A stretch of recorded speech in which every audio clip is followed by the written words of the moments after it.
Good morning, everyone. I entered the Senate the same year that Representative Gabby Giffords was shot. I knew then that the state of political rhetoric was encouraging violence.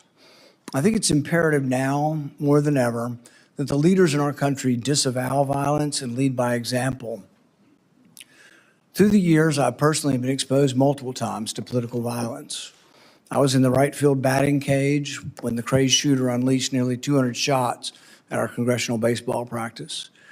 I'll never forget Steve Scalise valiantly trying to drag his body away as the gunman continued.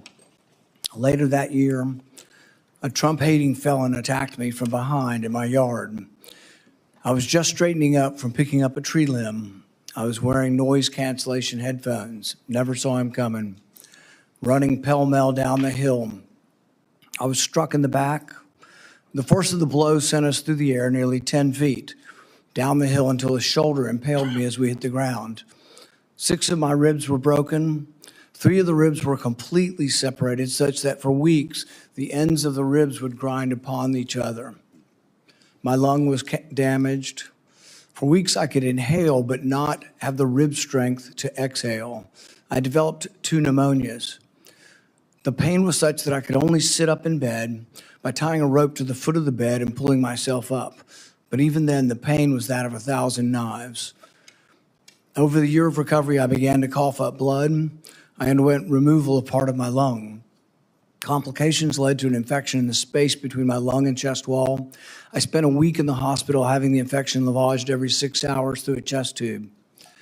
Recently, Senator Mullin, if you have time to listen, you were confronted by constituents that were angry because you voted against my amendment to stop all funding for refugee welfare programs. Instead of explaining your vote to continue these welfare programs for refugees, you decided to transfer the blame. You told the media that I was a freaking snake and that you completely understood why I had been assaulted. I was shocked that you would justify and celebrate this violent assault that caused me so much pain and my family so much pain. I just wonder if someone who applauds violence against their political opponents is the right person to lead an agency that has struggled to accept limits to the proper use of force.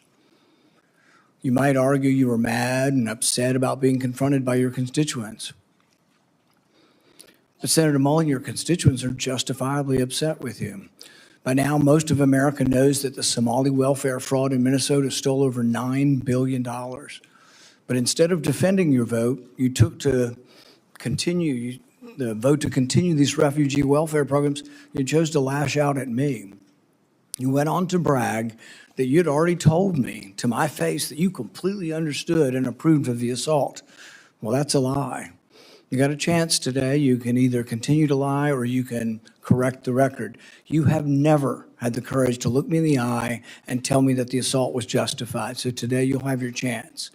Today I'll give you that chance to clear the record. Tell it to my face. If that's what you believe, tell it to me today. Tell the world why you believe I deserve to be assaulted from behind, have 6 ribs broken and a damaged lung. Tell me to my face why you think I deserved it.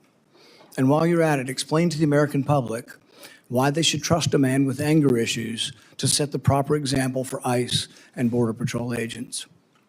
Explain to the American public how a man who has no regrets about brawling in a Senate committee can set a proper example for over 250,000 men and women who work at the Department of Homeland Security. Senator Peters, you're recognized for your opening comment. Well, thank you, Chairman Paul. Thank you, Senator Mullin, for being here today. Congratulations on your nomination.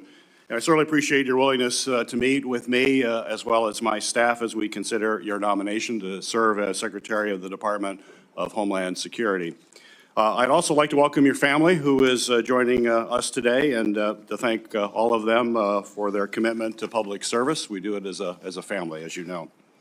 The Department of Homeland Security is a complicated organization with challenging operational dynamics. As everyone is well aware, many components within DHS are currently operating without funding. But let's be clear, Democrats are committed to funding TSA, FEMA, the Cybersecurity and Infrastructure Security Agency, and the Coast Guard while we negotiate much-needed ICE reforms. We tried to pass those bills by unanimous consent multiple times over the past 2 weeks. Unfortunately, Republicans have blocked those bills each and every time. Yesterday, the White House sent a letter laying out their latest offer, but the devil is always in the details. Administrative action is not enough. We need to pass real reforms into law. If Republicans really do agree with us that TSA and other personnel need to be paid, then they should join us and pass the bills to pay them today. We can do that while we continue to negotiate needed ICE reforms. But let me be clear, these are very straightforward reforms that we're asking for. We just want ICE to follow the same rules that our local police and our local communities follow every day. But DHS has faced management challenges since the start of the Trump administration, and over the past year, many of those challenges have unfortunately only increased. As soon as President Trump was sworn in, he made deep cuts to counterterrorism offices and programs, forced out or reassigned key personnel, and redirected the focus of limited remaining counterterrorism resources away from the serious threats that we face and towards targeting the president's perceived political enemies. The administration has also gutted our nation's main cybersecurity agency, once again forcing out or reassigning highly talented personnel, slashing budgets, and limiting the agency's work to help private companies address significant cyber attacks and protect Americans from criminal hackers and support secure elections. The administration has also taken an axe to FEMA, cutting staff and freezing or delaying critical grant funding for everything from emergency food and shelter after a disaster to flood mitigation programs and security grants to nonprofits, including houses of worship. All these cuts and reassignments have been made at the expense of vital missions, including the core terrorism prevention and response mission the department was created to address. In doing so, the Trump administration has broken trust between law enforcement and the communities they are intended to protect, a break that will have a generational impact on public safety and security. And now, after President Trump's reckless war of choice against Iran, the threats to our nation have never been higher. In my home state of Michigan, just last week, we saw both a major medical device manufacturer get hacked by an Iranian-backed group and a horrific violent attack on Temple Israel, a Metro Detroit area synagogue. President Trump's unilateral and unchecked executive actions have put Americans at risk, and we need a steady, qualified leader at the Department of Homeland Security to address these serious threats. How the Homeland Security Secretary responds to a crisis sends signals to everyone, from the department's own personnel to the American people and to the entire world. It's not the role of the Secretary to be a cable news commentator in the wake of a crisis. The Secretary's role is to lead the response and work to ensure the department that they are leading isn't actually the cause of the crisis. A secretary who jumps to conclusions without the facts, as we saw in the case of Renee Good and Alex Preddy's killings, only worsens the situation and actually makes us less safe. This is a role where temperament matters, where judgment matters, and where experience matters.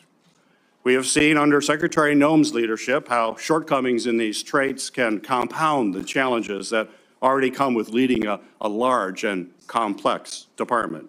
And now, more than ever, we need a DHS secretary who is a steady hand, who will provide thoughtful leadership, follow the facts, tell the truth, and hold agency officials accountable when they need to be held accountable. We need a DHS secretary who is committed to the rule of law and who will protect and cooperate with independent oversight, whether that's from the Inspector General or from members of Congress. And we need a DHS secretary who is free from distractions and conflicts of interest that only undercut the department's work and also break trust with the American people. Senator Mullin, I appreciate you being here today to answer our questions about these concerns and your experience and qualifications for the job. And while I'm interested in hearing more about your vision for leading the department, I do have reservations about your readiness to take on such a significant role at such a critical time. I hope you will provide us with the substantive answers today and a candid recognition of where this administration has fallen short on safeguarding our homeland security as you seek to lead the department as our nation faces ongoing security threats and war with Iran. Senator Mullin is to be introduced today by Senator Lankford. Senator Lankford, you are recognized for your introduction of our witness. Paul, thank you. Markwayne, I'm proud that you're here. I get the honor of getting a chance to be able to recognize and introduce my friend, Markwayne Mullin, my fellow senator from the state of Oklahoma, and somebody that I've seen work incredibly hard to be ready for every single task you've ever taken on, and to be able to not only do it, but do it well. There are a lot of folks that think they know you. I actually get to know you, and I have had the opportunity to be able to serve beside you for now over a decade and have seen your tenacity and your work effort. Folks may not know that the first time we really got to know each other, ironically enough, was around a natural disaster, a FEMA event. It was Briarwood Elementary in 2013 when a tornado came right through the heart of Oklahoma. You had literally just been elected a few weeks before that and had just taken the oath of office. The Oklahoma delegation all gathered together at the very tragic event there at Briarwood Elementary.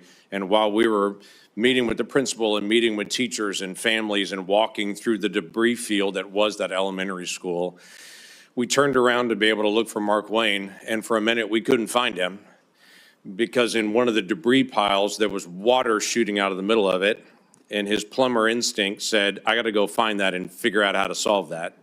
And so while everyone else was shaking hands and meeting people, he was digging through the debris field to find a way to be able to shut off the water that was shooting through the middle of that destroyed elementary school. And I remember smiling and thinking, he's a guy that doesn't mind getting his hands dirty to actually go solve the problem. Where there's a problem he can solve, he's going to do whatever it takes to actually solve it. Markwayne grew up in a very small town in far eastern Oklahoma, ironically named Westville, in the easternmost part of Oklahoma. Just 1,300 people call Westville home. He grew up in a family of modest means. I think that'd be safe to be able to say. The youngest of 7 children in a family that just didn't have much. His dad ran a very small plumbing company that then Markwayne took on and grew into being one of the largest plumbing companies in the entire state. He married his high school sweetheart, one of the smartest things he ever did, at just 20 years old. And he and Kristi have developed a family that is a beautiful family of 3 children they had naturally and 3 children they chose that they adopted and took them in. It is a remarkable family and a remarkable success that you have actually led through a lot of hard work and a lot of love and tenacity.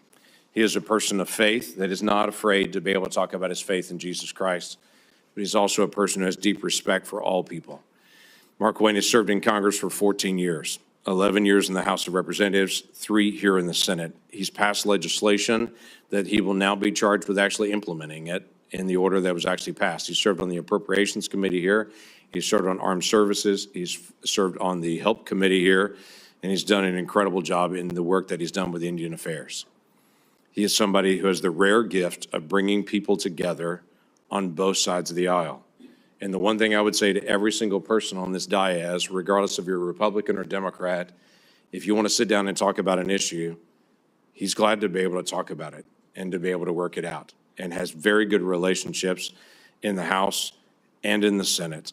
And he is not afraid to ask questions when he doesn't know the answer and to be able to research things. He and I have often talked about being up late, both of us, working on researching through an issue to try to be able to learn more about it, because the crazy thing about being in Congress is you don't know everything. You got to do the work. And Markwayne is not afraid to do the work.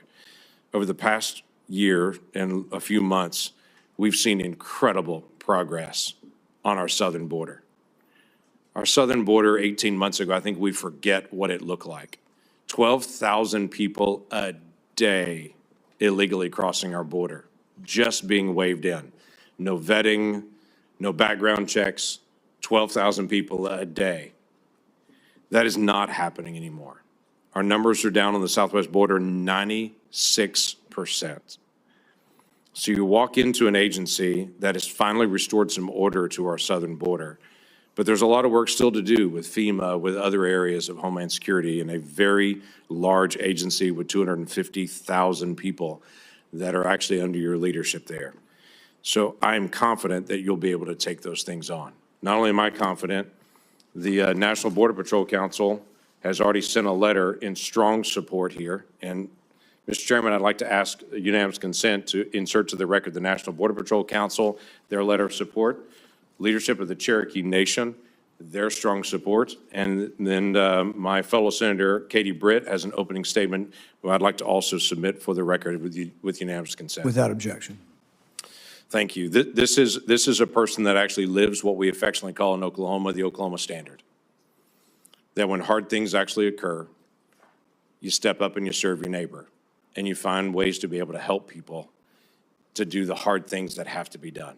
So Markwayne, I appreciate your leadership. I appreciate your willingness to be able to step up in a season where DHS needs a leader to be able to step into that role and to be able to help our nation in so many different complicated areas, especially at a time when right now we can't even get funding to DHS.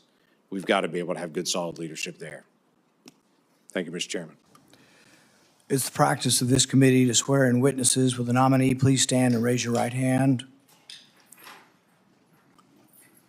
Do you swear that the testimony you will give before this committee will be the truth, the whole truth, and nothing but the truth? So help you God. Senator Mullin, you are recognized for your opening statement. I think before I can start my opening statement, I have to address the remarks the chairman made, calling me a liar. Sir, I think everybody in this room knows that I'm very blunt and direct to the point, and if I have something to say, I'll say it directly to your face. If you recall, back in my House days, we actually did have this conversation because of the remarks that I've made. You were in a room. I simply addressed that I said I could understand because of the behavior you were having, that I could understand why the neighbor did what he did. As far as my terms of the snake in the grass, sir, I work around this room to try to fix problems. I've worked with many people in this room. Seems like you fight Republicans more than you work with us. I did address those remarks. I did explain your gimmicks by the amendment you put forth. And as far as me saying that I invoke violence, I don't. I don't think anybody should be hit by surprise. I don't like that. But if I do have something to say, everybody in this room knows I'll come straight to you. I'll say it publicly and I'll say it privately, but I'll never say it behind your back. So for you to say I'm a liar, sir, that's not accurate. And I got proof to say that because you have spent millions of dollars in my campaigns against me because we just don't get along. However, sir, that doesn't keep me at all from doing my job. I can have different opinions with everybody in this room, but as Secretary of Homeland, I'll be protecting everybody, including Kentucky, as much as I will my own backyard in Oklahoma. It's bigger than the partisan bickering that we have. It's bigger than the political differences we have. The truth is, I have a job to do, and I don't like to fail at anything at all. So I can set it aside if you're willing to set it aside. Let me earn your respect. Let me earn the job. I won't fail you. I won't back down from a challenge, and I'll also admit when I'm wrong. I'm not perfect. I don't claim to be perfect. I make mistakes just like anybody else. But mistakes, if you own them, you can learn from them. And you can move ahead. And I'll make that commitment to you. Ranking Member Peters, Chairman Paul, I do thank you for this opportunity. It is a humbling experience. A kid from Westville, Oklahoma, that grew up with a dad that worked hard. He set the work example for all of us. And all my families, and my siblings, we all work hard, and I'm proud of the family we have. But to say that a kid with a bad speech impediment would one day sit up here in front of you and be nominated to be the Secretary of Homeland, it was humbling enough to be selected by Oklahoma to be their U.S. representative when I didn't even know how to tie a tie. And 10 years later, to be able to be called a United States Senator and serve with all you guys. And I respect every one of you guys. I do. Regardless if I have an opinion about you or not, you were elected by your state, and I respect that. I may disagree with you, but I respect it because we all make decisions based on two things: the way you're raised, which never changes, and our life experiences, which constantly change. For me, to be able to have the love of my life behind me, somebody I literally fell in love with in 3rd grade,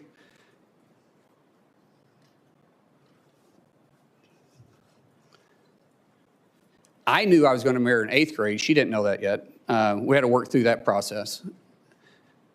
But at 18 years old, and I was 19, she agreed to marry me.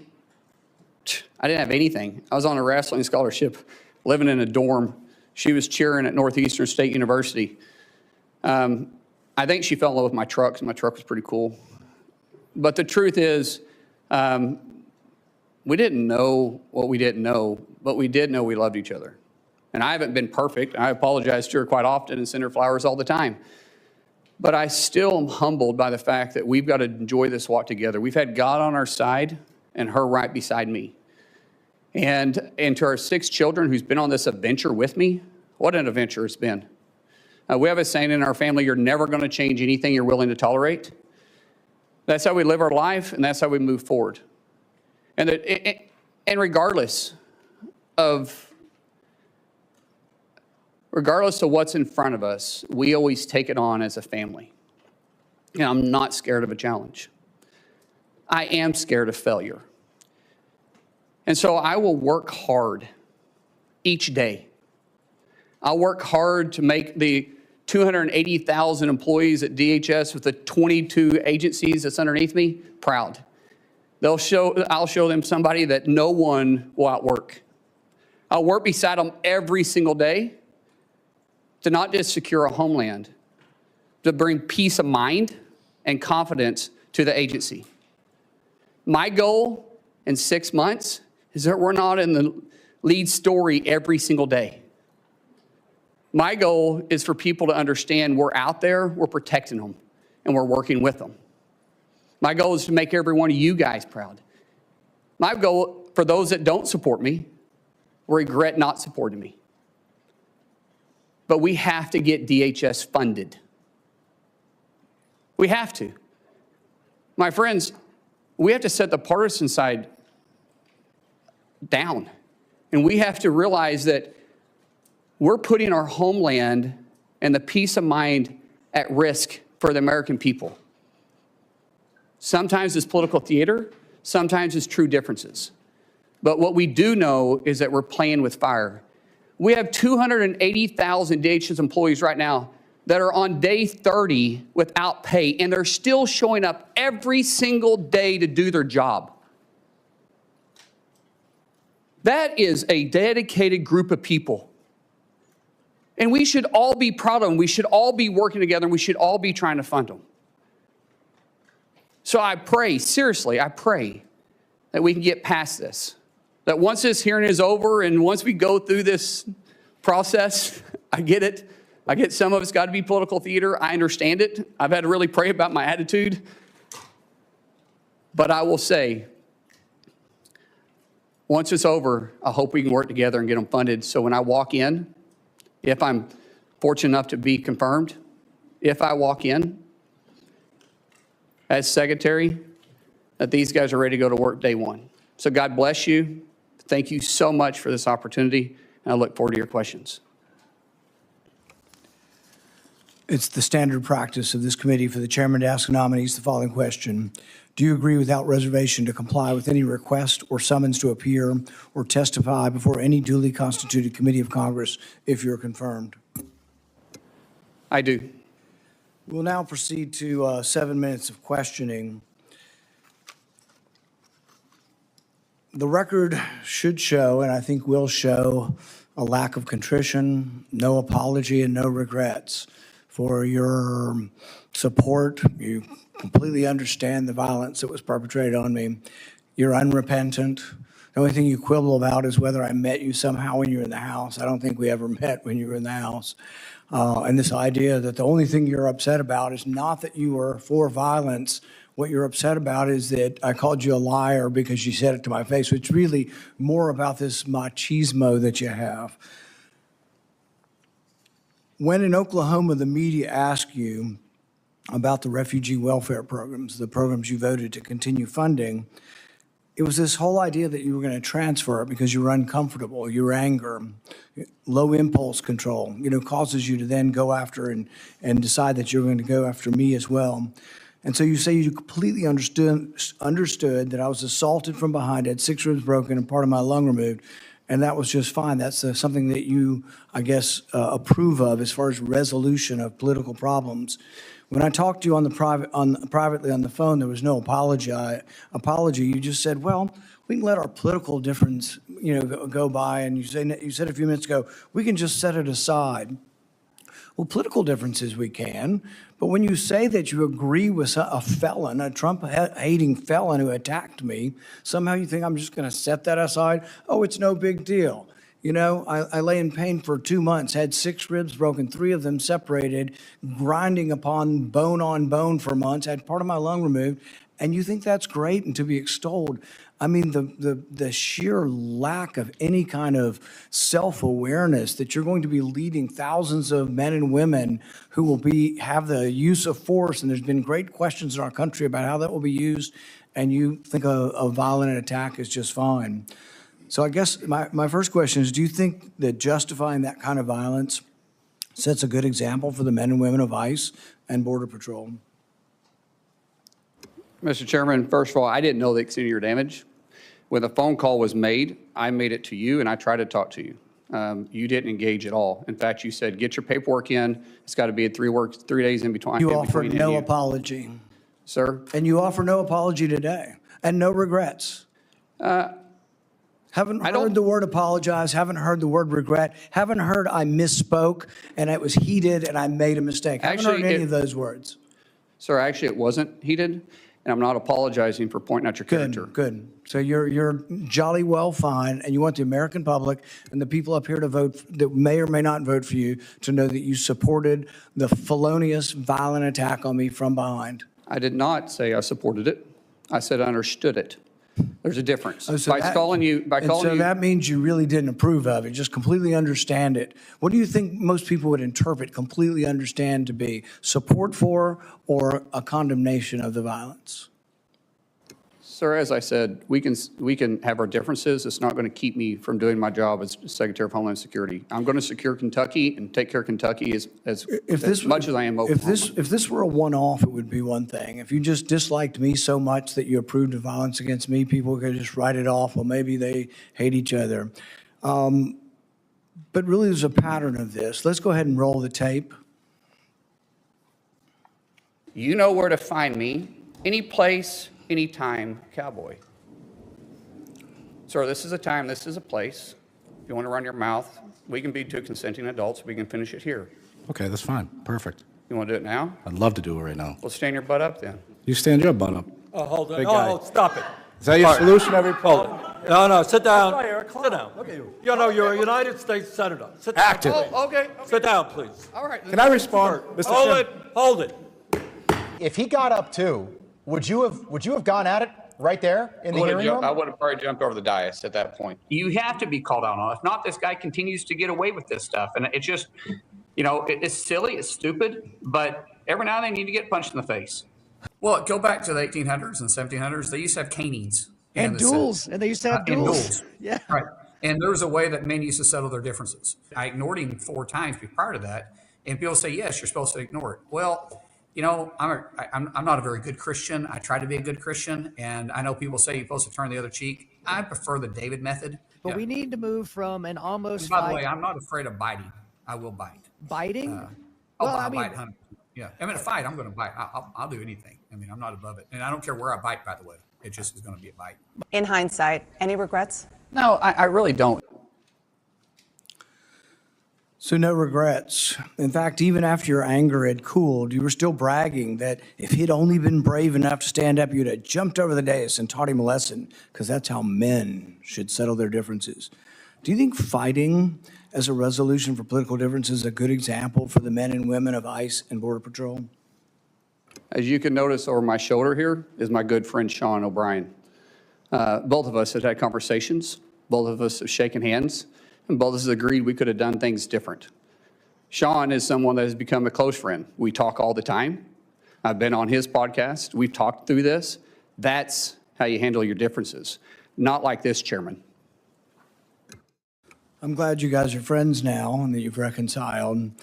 But really, it doesn't get to the real point whether or not you think violence is the way we settle things. In the days after the fight, you said, and I quote, "Sometimes people just need to be punched in the face." Is that still your opinion, that political disputes can sometimes and often only be resolved by violence? No, I don't always agree with that. I don't believe in political violence. I've made that very clear. But sometimes people do need, theoretically speaking, sir, I get it. It's about character assassination for you. That's the way this game is played. I understand it. And you are making this about you, which is fine, but that doesn't keep me as Secretary of Homeland Security. It's character assassination when you were the one lauding the assault. Who do you think started that character assassination? I'm just repeating what you have done in character assassination. I'm repeating your support for the assault. So that's somehow something I started? No, sir. What I'm saying is you're adding a lot to it. In the days after the fight, you did many interviews in which you justified the violence as historically justified by precedents, such as caning and dueling. Is it today your opinion that the caning of Charles Sumner was not only justified, but argues still for resolving our political differences with violence? What I was simply pointing out is some of the rules that still apply to this body. For instance, dueling with 2 consenting adults is still there. I was pointing out what is still illegal for 170 years. There's no precedent for legal dueling. Even then, they fled the country.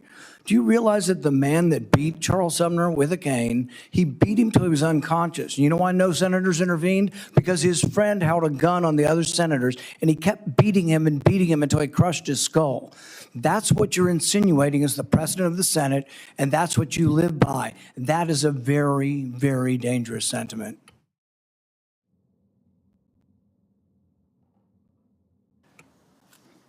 After a half a dozen victory lap interviews where you pointed out that the union guy was just lucky that fear kept him from standing up, Dana Bash asked you if you have any regrets about bringing violence to a Senate committee, and you replied that you have no regrets. Today you've said you have no regrets about being happy, being completely understanding why I was attacked from behind. You had no regrets about, instigating a brawl in a Senate committee hearing. Are those still your opinions? Mr. Chairman, you're going to have your opinion. I'm going to have mine. As Secretary of Homeland Security, I'm going to bring peace of mind and security to this country, and I'm going to stay laser focused on that. Senator Peters. Senator Mullin, you have made several public statements suggesting that you were involved in special security forces or combat operations overseas. In 2023, you said in a Senate Republican Conference podcast, and I'll quote, "There's another side of my bio that I don't ever talk about, nor will I. I had to go do something overseas." On March 2nd of this year, you told Fox News interview, quote, "War is ugly. It smells bad. If anybody has ever been there and been able to smell the war that's happening around you and taste it and feel it in your nostrils and hear it, it's something you will never forget." On March 3rd, in a podcast interview, you stated, quote, "I did special assignments outside of DOD, now DOW. I never wore the uniform or the flag on my shoulder, but I might have been in the same area." Your statements in public interviews and your responses to the committee are, quite frankly, confusing, and they are inconsistent. And I'd like you to clear this up. You're under oath. We can clear it all up right now. And first, I'd like to ask unanimous consent to enter into the record my letter to you on March 11th and your addendum to the committee of March 12th regarding any overseas special assignments. Without objection. So my question for you, sir, is before your time in Congress, other than on vacations with your family, have you ever traveled to a foreign country? No. You've never traveled to a foreign country? Outside of vacation or mission work? No. Okay. Have you, your FBI report does show some travel. I think it was to Georgia and Azerbaijan. mark that that was not for tourists? Are you referring to August of 2021 when we went to go get the Americans out of Afghanistan? I'm just That's saying. what that travel was for, which Okay. we did So clarify that. you have traveled. So you've traveled to Azerbaijan and Georgia. That was in your FBI report, although you just said you've never traveled. Sir, I thought you was referring to a different time, but in 2021, it was well documented. In fact, Okay. it was all over the news, and I actually did say that, and we put that down on the report. But that was us, which was all over the news, trying to go with a Okay. extremely experienced No, team. I've got other questions, thank Yeah. you. But, so you have traveled overseas, despite your previous comment. Were you ever, excuse me, ever an employee, volunteer, or otherwise involved with the Department of Defense, the State Department, or other U.S. agency or contractor for any of those departments? No, and Senator, I think there's a misunderstanding here that I could clear up if you want me to clear up for you. Please? Okay, so, which this is this is official trip, and it is classified. But in 2015, I was asked to train with a very small contingency and go to a certain area, which was scheduled for 2016. During that time, I was asked to go through, had to meet certain training qualifications, had to go through SEER training. The training and stuff was kind of fun. The SEER training was absolutely awful.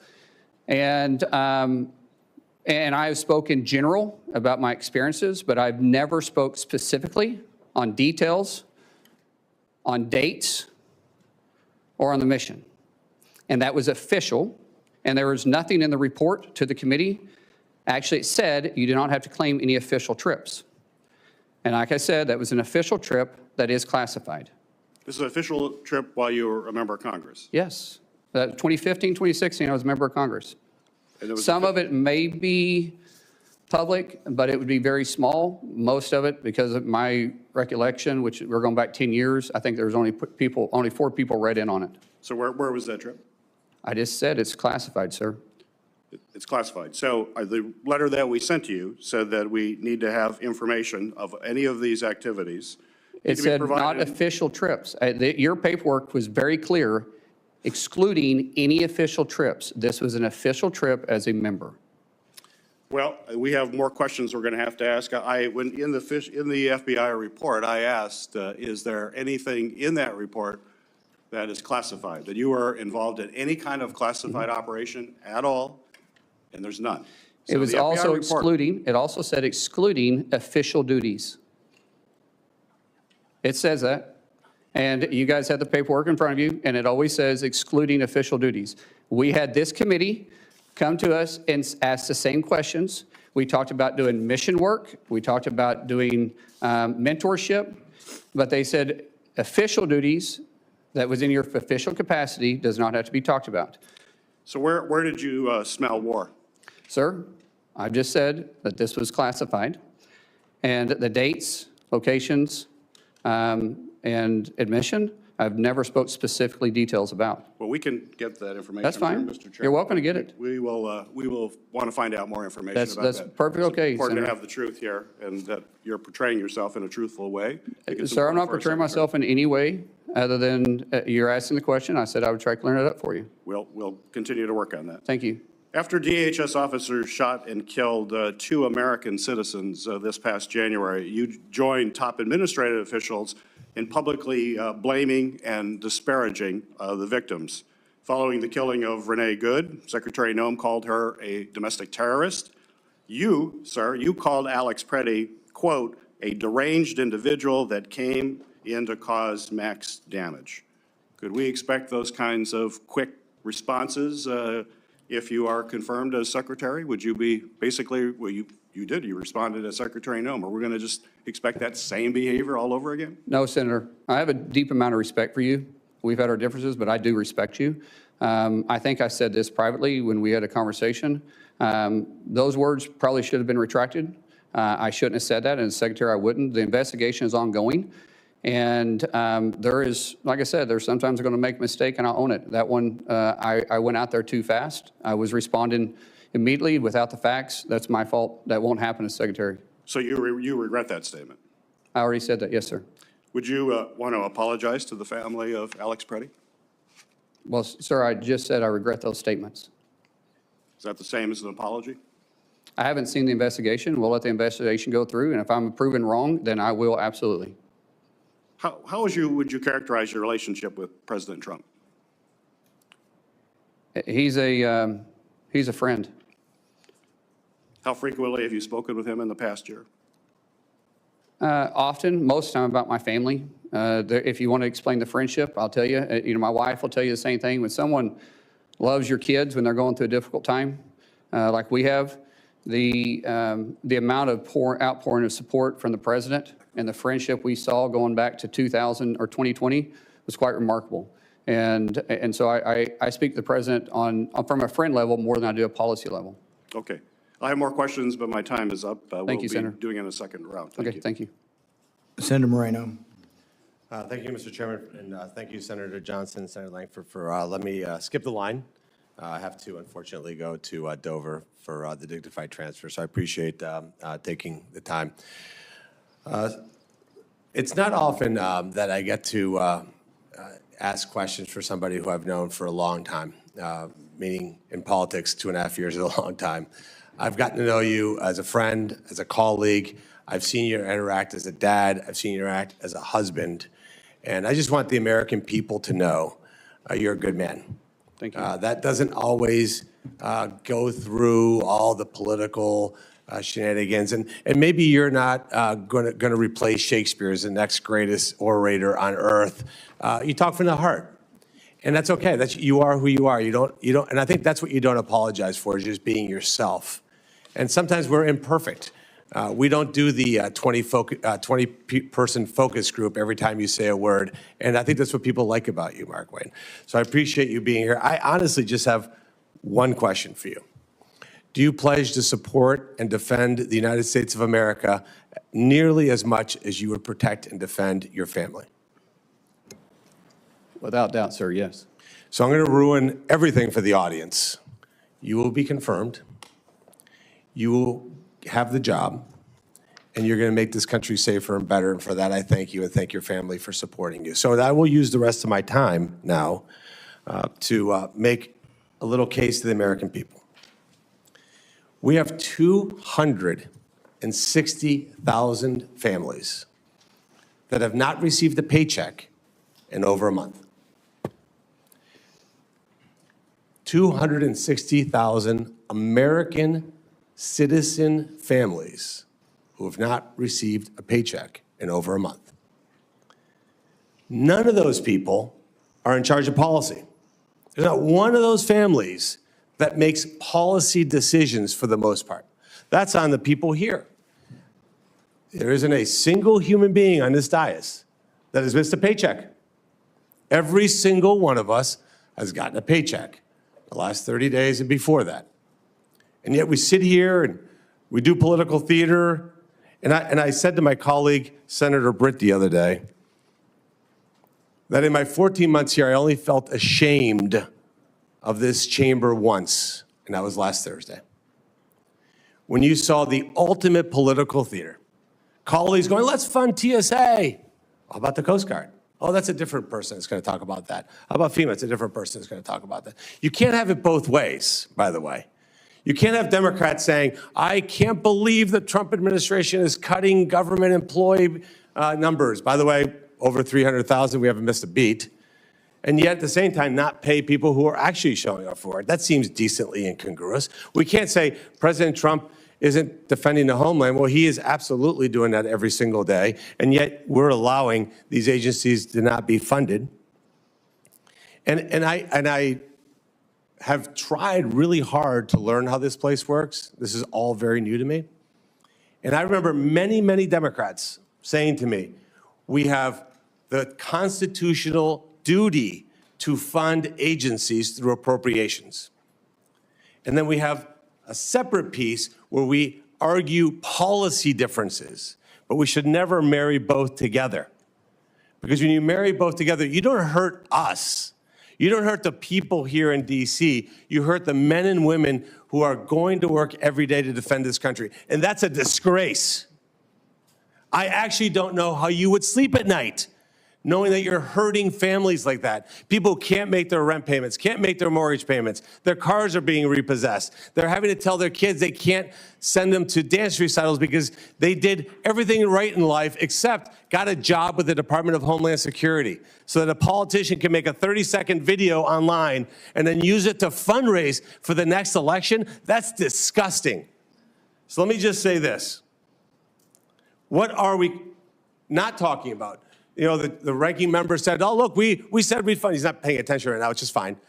We said we're going to fund FEMA. When you guys are done talking, I'll continue if you like.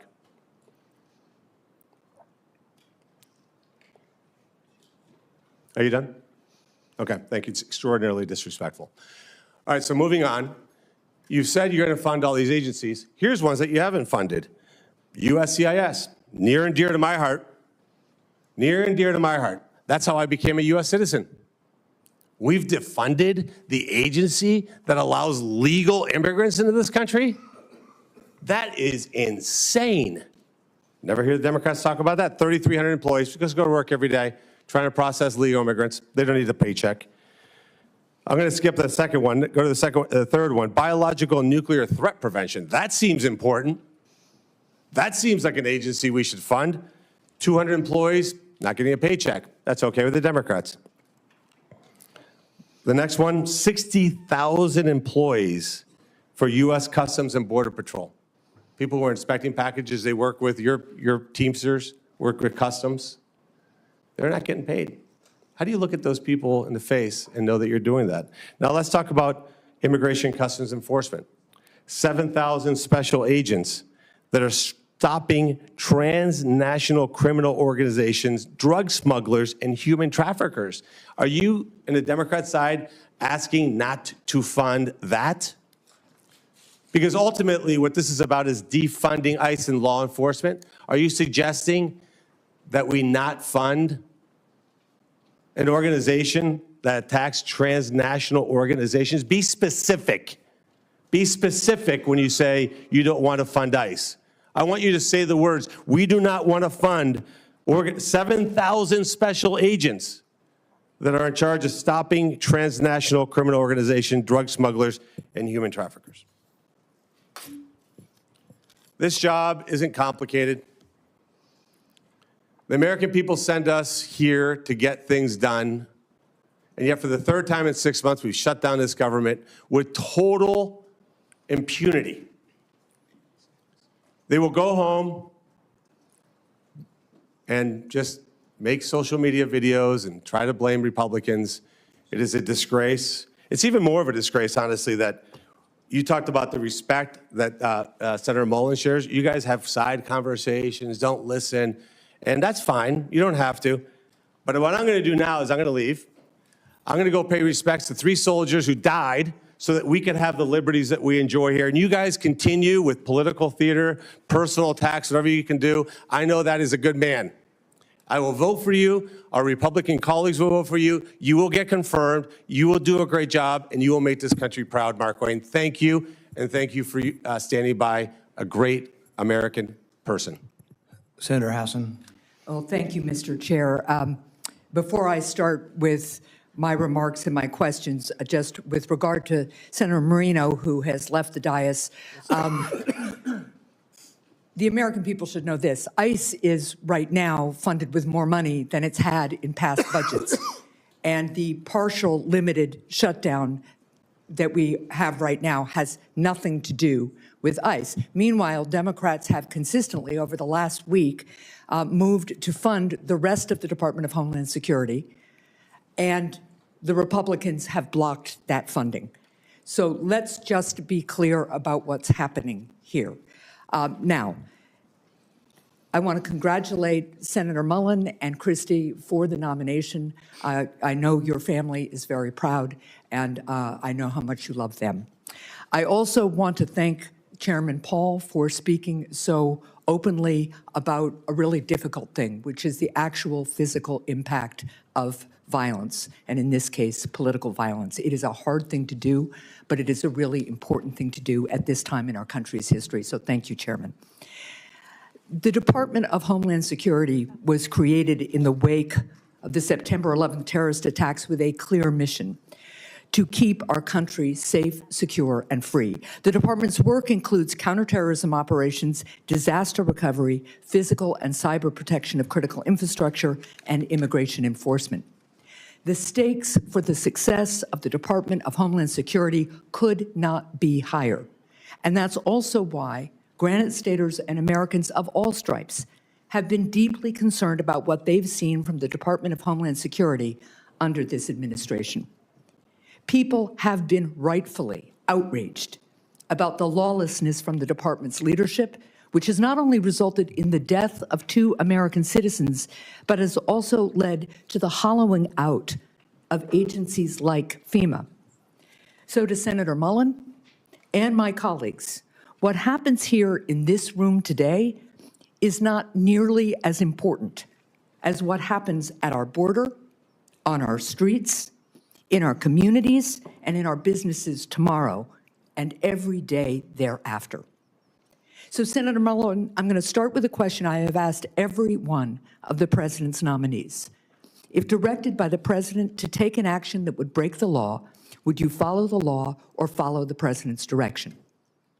Senator, thank you for the questions and thank you for the concerns. First of all, I've enjoyed working with you on several different issues. We've had very blunt conversations. To answer your question, the president would never ask me to do that. Well, certainly everyday Americans who have served on juries would disagree with you about that. And the example he has set calls into question that answer. Let's move, sir. Yeah. I have limited time, as you well know. Go ahead. In the past 14 months, Secretary Noem has fundamentally broken the American people's trust in the Department of Homeland Security. The top priority of whoever leads this department next must be to rebuild this trust. If confirmed to lead the department, how will you be different from Secretary Noem? Senator, I think I've said this in a private conversation too. I love Senator Noem's family, and I consider them friends. But everybody has different leadership styles. And throughout my businesses, when I would have to transfer one manager to the next or one executive to another area, and now you bring in a different one, they all have different management styles. My management style is empowering people. And as I said in my opening statement, I want to protect the homeland. I want to bring peace of mind. And I want to bring confidence back to the agency. I'm not going to be the smartest guy in any room I walk into, but I know how to get talent and I know how to bring those people together. Let me interrupt you again. I'm Yes. sorry, sir, That's okay. because our time is limited. But let's be really clear. What Secretary Noem did was give the green light to lawless behavior. Are you going to give the green light to lawless behavior? I will operate within the parameters and the policies and the laws that you guys set for me. And the Constitution I don't of get the it. United States. Of course, the Constitution Fourth of the United Amendment, States. among other things. Of course, the Constitution of the United States. I'll swear to uphold that when I get sworn in. But be very clear, I don't get to choose the laws that I enforce. You guys pass the laws. I enforce those laws. Right. And the reason why we haven't had... shooting a protester who was exercising his First Amendment speech and carrying a lawfully licensed gun is not a lawful behavior. Now, let's move on to another issue. Granite Staters pushed back hard against ICE's plan to build a detention center in Merrimack, New Hampshire. And despite poor communication from the department, eventually Secretary Noem canceled the plans for this facility. Senator, will you ensure that the Merrimack plan remains off the table, or will you consider restarting it? Ma'am, I haven't seen the facts behind it. As I stated when we spoke in your office, I will work with you on this. We want to be good partners in your state and in your community. I don't know the strategic purpose of it. I don't know what has happened, so it's hard for me to state something that I haven't got briefed on. But I have made this very clear to you in private and here too. I will work with the community leaders and make sure that we're delivering for the American people what the president set out. I appreciate that. In follow-up conversations with my office, ICE refused to comment on opening new facilities elsewhere in New Hampshire. They've said they won't do it in Merrimack, New Hampshire. But will you commit to me that ICE will not open any new facilities in New Hampshire or elsewhere in the country without the support of the local community? Ma'am, I will work with the local community and I'll work with you in your office. I won't be able to speak to that until I understand the risk and the reason behind delivering the mission that's set in front of us. We got to protect the homeland, and we're going to do that. But obviously, we want to work with community leaders. We want to be good partners, and we're going to work in your state as hard to make sure we build relationships and work in that manner. Well, look, I will be here for a second round of questions because I have a lot more, but let me just point this out. Americans want to secure their country. I agree. We all love this country. We all know we need to be safe, secure, and we all want to be free together. The people of New Hampshire will take into consideration a request by ICE and the federal government to do its part. But transparency and local control and respect of local people throughout New Hampshire and throughout the country is an essential piece of our democracy. And what I've been hearing from ICE and from other DHS folks is, well, the pushback's too hard. You either can make the case for these facilities and explain how you're going to support the local community and deal with the fact that they'll lose property tax dollars, for instance, or if you can't make the case, it shouldn't be built. So I really would encourage the department and all of us to remember that this is a government of by and for the people, and if you can't make the case to the people, you shouldn't be doing it. Thank you.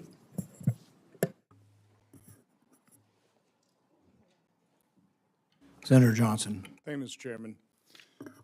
So, Markwayne, I'm going to use my time completely different than how I was going to when I walked into this hearing. I can't top what Senator Marino, the comments he made about how unconscionable it is that we're not funding and we're not providing paychecks to those 260,000 men and women that you will be soon leading. We, other than working with no labels, we don't serve on the same committees, have never gone on Codell together, and that's oftentimes how you get to know our colleagues. So I don't know you as well as some of the other people on the dais here. Certainly within conference, we've seen each other interact. We share a couple things in common. I think we're both pretty passionate about our love for this country, about trying to fix the enormous messes left behind by President Biden, Democrats. We wear emotions on our sleeves.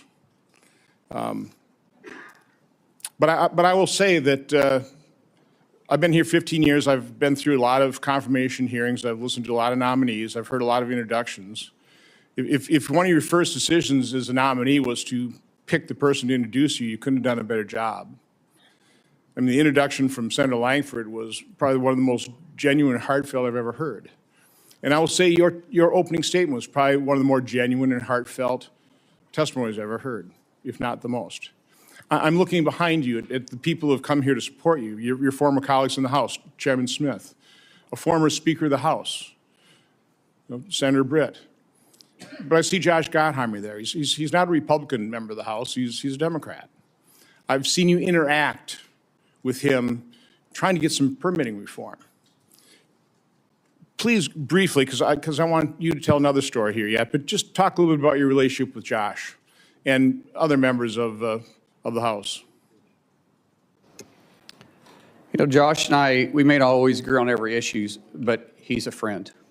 And our relationship started back in 2017 when he thought I was a staff member running a workout group, because I've been running a bipartisan workout group that started actually with Speaker Kevin McCarthy and Jason Smith 13 years ago. And I still do that to this day.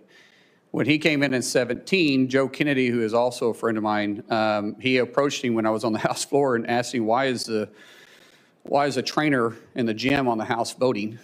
And to which Joe Kennedy laughed and said, he's a member from Oklahoma. And after that, we became friends. In fact, our daughters are writing a book together about bipartisanship. But when Josh asked me to join a bipartisan group called No Labels, that's when we really started seeing that there's a lot of common ground that we can work together. Yeah, as I said in my opening statement, that we all make decisions based on how we're raised and our life experiences. And Josh and I was raised different, just like everybody on this dais is raised different than me, and we've had different life experiences. But we all believe in that flag right there behind you. And what I say is, as long as you love that flag as much as I do, and you're willing to die for that flag like I am, we can work together. We can set the differences aside, and we can work together. And Josh represents that too. Just for him being here, you guys know, he's got a primary in New Jersey. He's not a senator, has 6 years. He's up every 2 years, and he's here. That's a friend that says, hey, my political differences are beside, I still like you. I cannot tell you how many members on the Democrat Party, which I love and respect, and I understand the politics, have came up to me since this nomination and say, hey, I love you, but I'm running for this office, but I'm running for this office, but I'm up for re-election. I'd be killed in my state. In most cases, I would support you, but. And it drives me crazy, but when you see a real friend like that, run through fire for the guy. So again, this is a nomination hearing, and from my standpoint, when you're trying to select somebody to run an operation, you want somebody with integrity, somebody with that passion toward the mission, keeping this nation safe, having this love for this country. It's also, I think, incredibly important that when you're serving the administration, you have a good relationship with the president. It doesn't work so well. I know you've got a good relationship with the president, and you told me a story, and I want you to repeat that story of your son who was grievously injured and a visit that the President of the United States made to that hospital. I want you to tell the story because I think it's important that people understand why you are loyal to President Trump. I'd like them to hear a different side of President Trump as well. Yeah. But I think also that'll serve you well as his Secretary of Homeland Security. But just tell that story. Ron, I'm going to try getting through it without crying then.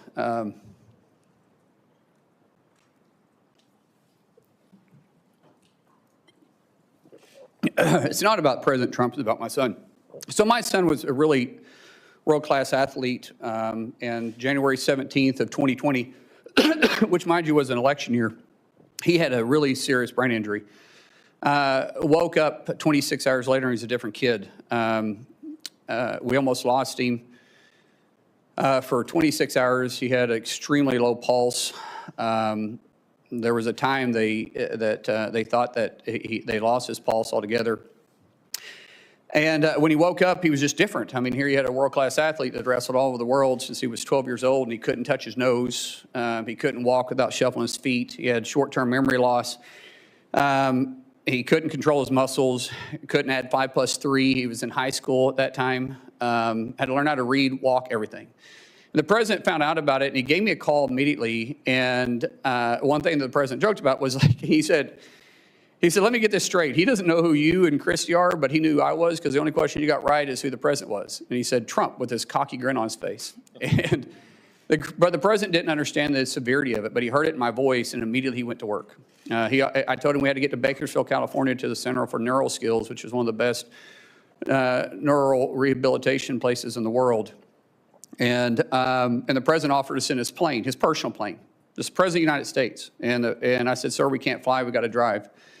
We get there, and he called almost every day for 2 weeks checking on Jim. And then he says, I'm going to come see him. And now this is the middle of the election. This is Bakersfield, California. Really not an area he's got to go campaign. And he took the time to come up there and see Jim. And the senator told us that the short-term memory loss something would trigger it. Some big event would eventually trigger where he'd start retaining stuff. Until then, he was still having issues. And the president arrived, and of course there was cameras and everybody around, and of course none of the media ever talked about it, which was funny because the president called him on stage and talked to him. And then we went to the back, and the president didn't talk to me. He didn't know I was in, I mean, he didn't care if I was in the room. Here's a guy that's been over, and his tie is about as long as my son because my son's, it stunted his growth, and so he's 5'3" the rest of his life. And his team came to him twice and said, sir, we got to go, we got to go. On the third time they came over to him, he looked at him and he says, hey, I guarantee you that plane won't leave without me. And for the next 15 minutes, he did nothing but love on my son.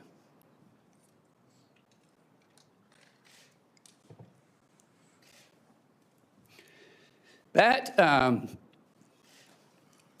one incident jogged his memory. And from then on, he started retaining things. And Jim's attitude went from from this, we're going to get through it to this, I'm going to get through it. And every week, if not most days, the president would call and ask how he could help. Ask how's his buddy doing? How's Jim doing? He didn't do it for publicity. He didn't do it for any show. He was running in one of the toughest elections he had been in, and the guy was still that concerned about my son. When we got released for a little bit, we had to go back. When we got released a little bit, the president said, come to Mar-a-Lago and see me. We go down there, and it's amazing. And when we're leaving, dang it, I hate getting emotional. See, if I talk about my kids, I get emotional. Other than that, you can't make me cry. But my kids do make me emotional. That's actually a good thing. Yeah. So anyways, he grabbed my son and he said, do you know why I love your dad? Do you know why I love your dad?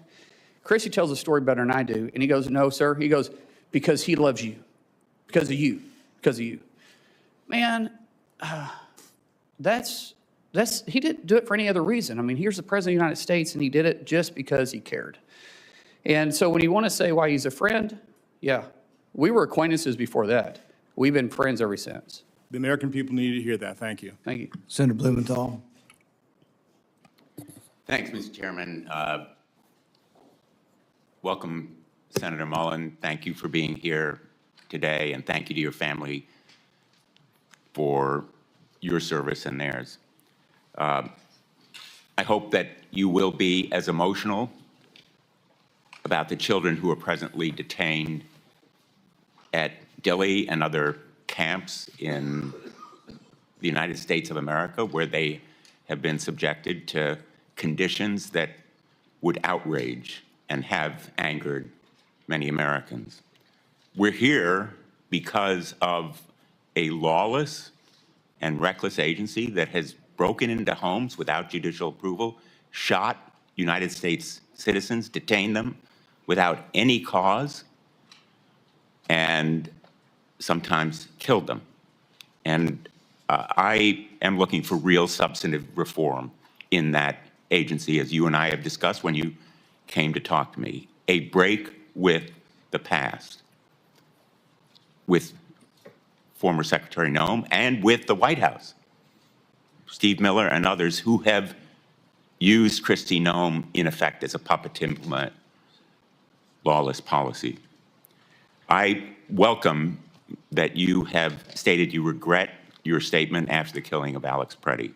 You said on Fox News, quote, unfortunately, an individual, a deranged individual that came to cause max damage with a loaded pistol with an extra mag that was completely loaded and shot and killed.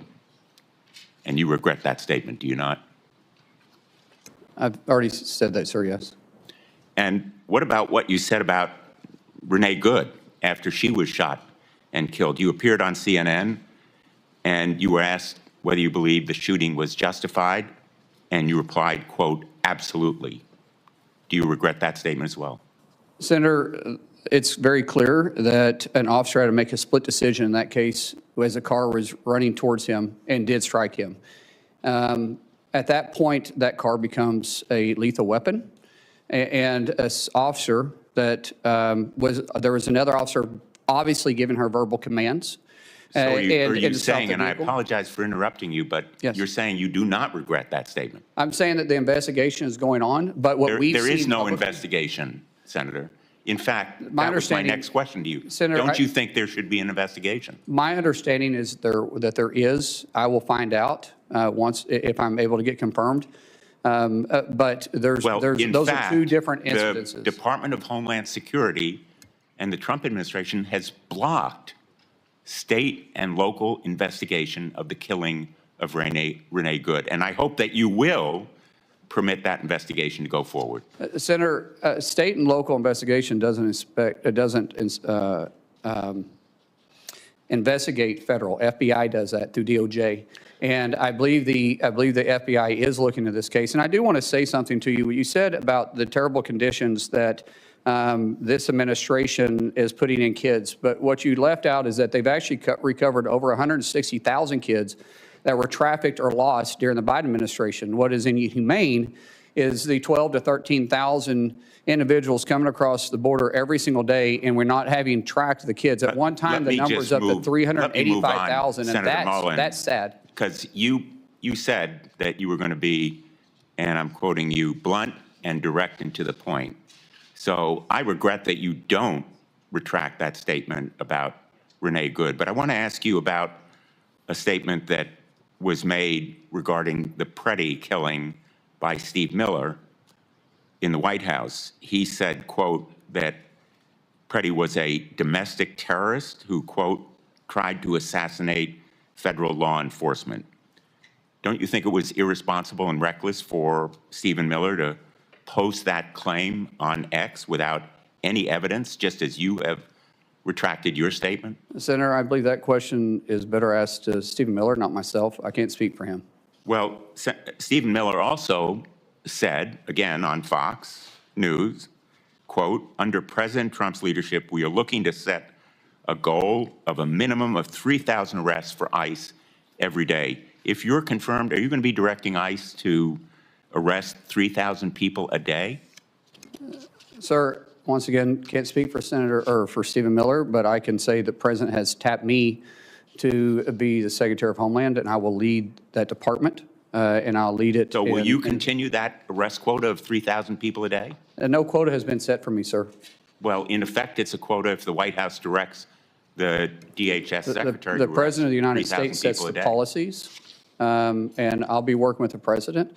If you have a question for Stephen Miller, please Well, I ask really him. regret that you are going to stick to those same policies and practices and condone the statements of the White House that are so demeaning to someone who was a victim of lawlessness and recklessness by an ICE officer. Senator, I didn't say that. Well, let me you're ask you putting words in my then mouth. a different question. ICE has been breaking into people's homes without any judicial warrant. The sanctity of our homes is absolutely critical. I think you'd agree with that point. And it is the law that a judicial warrant is required to forcibly enter someone's home. Kristi Noem acknowledged in her testimony in response to my questions that at least 28 break-ins have occurred. My ranking member leadership on the subcommittee for permanent investigation has produced a report that shows probably many more such break-ins have occurred. The result of a memo last May from the acting director, Todd Lyons, and it's behind me now, that instructed ICE agents to break into homes. I understand that during your staff interview last week, you said that there would be no more such break-ins to people's homes without a judicial warrant. If confirmed, will you commit to me and the chair and ranking member of this committee and the American people that ICE will no longer instruct agents to break into people's homes without a judicial warrant? Sir, you're using the word break into people's houses very loosely. However, I have made it very clear to the staff, and I think when you and I spoke, that judicial warrants will be used to go into houses, into place of businesses, unless we're pursuing someone that enters in that place. I have not mixed words with that, and I haven't changed my opinion about that. A whistleblower testified to our hearing that, in fact, ICE agents have been instructed as part of their training to forcibly enter. I know you don't like the word break-in, but forcibly enter is breaking into somebody's home, bashing down the door, terrorizing children, instructed them to adopt this policy. Will you commit that no longer will ICE agents or CBP agents be instructed to forcibly enter people's homes without a judicial warrant? Sir, I've already answered this question for you. I said we will not enter a home or a place of business without a judicial warrant unless we're pursuing the individual that runs into a place of business or a resident or a house. Senator Langford. Thank you. Thank you. Markwayne, right now, is FEMA currently funded? No, sir. Is CISA currently funded dealing with cybersecurity? No, sir. How about TSA? No, sir. Secret Service? No, sir. Coast Guard? No, sir. Customs and Border Protection, No, sir. the Weapons of Mass Destruction Office, No, sir. Customs Professionals. No, sir. This is something we got to get resolved. We can complain all we want to about where things are, but we have an argument and a disagreement on policy areas, and 250,000 federal employees and their families are the ones that are suffering because of our argument. There's a way to solve this. We've talked about it a lot. We should just stay here until we're done. Just keep arguing it out until we've actually solved the problem. But instead, we broke last weekend. Everybody flew home right past the TSA agents that are not getting paid while we flew home. Why didn't we stay? To be able to try to get things resolved. That's my encouragement, has been my encouragement all along. We shouldn't walk away from a disagreement when there are families all over the country that are the ones suffering for it. Unfortunately, the state of Oklahoma is pretty familiar with natural disasters, as you know well. You and I have been in multiple different natural disaster scenes. There's a lot of work that's happened at the border so far. The border has moved from 12,000 people a day illegally crossing the border and being released into the country, unvetted, unchecked, to now a handful of people even attempt to cross our southern border, and those that are arrested and detained, as is the law. FEMA is still an undone project. And I'm not blaming that on Kristi. There's a lot to get done on it, but you're going to walk in with a project going on with FEMA right now. Love to get your ideas and your thoughts. You're very familiar with this area and have great experience on it. What are your thoughts on how to be able to get FEMA into a better place so that people aren't waiting forever for a response? FEMA was never designed to be the first responder. That's the states. FEMA was designed to be the assistance to the states when the disaster reaches certain levels, which we need to discuss those too, because I think some of the levels are unrealistic, especially Senator Hassan and I have talked about this, that sometimes in rural areas, they're not able to meet those thresholds.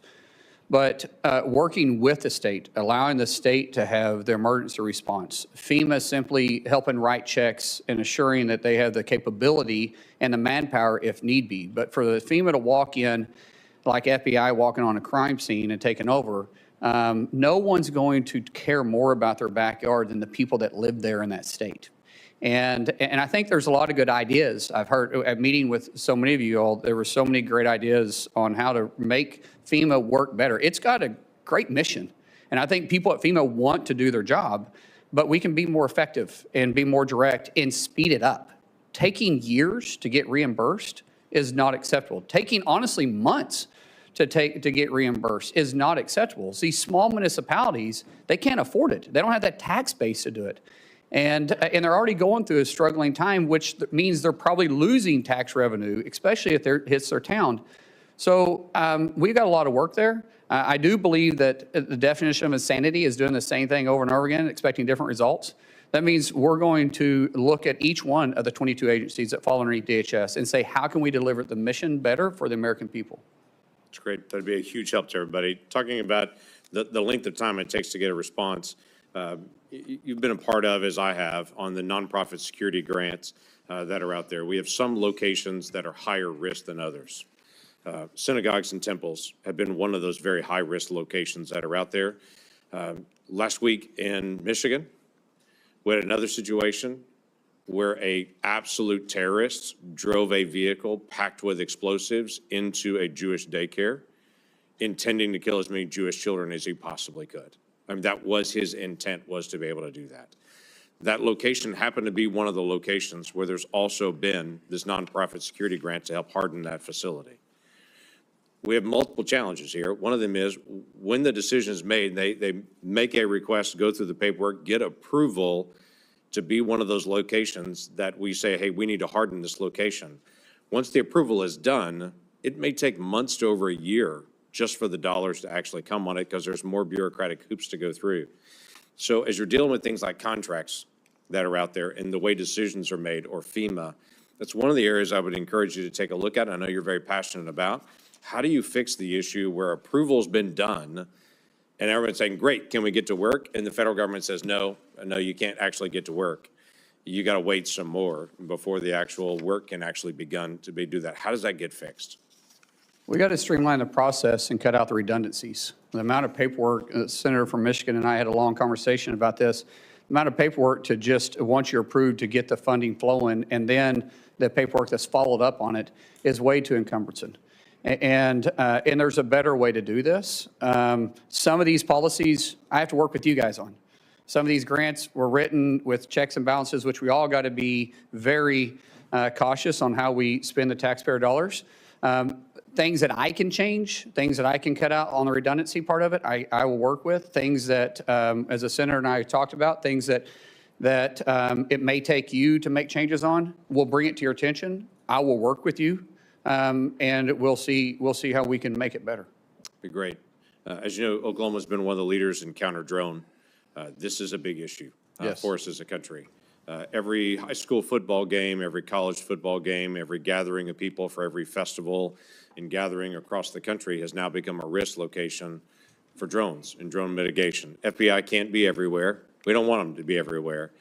We do have to figure out some process. So as you begin to think about this issue, it's a tough one to deal with, but it is a basic national security issue as well. It's going to land on your desk pretty quickly, especially with the Olympics coming, with FIFA coming, all those things that are happening.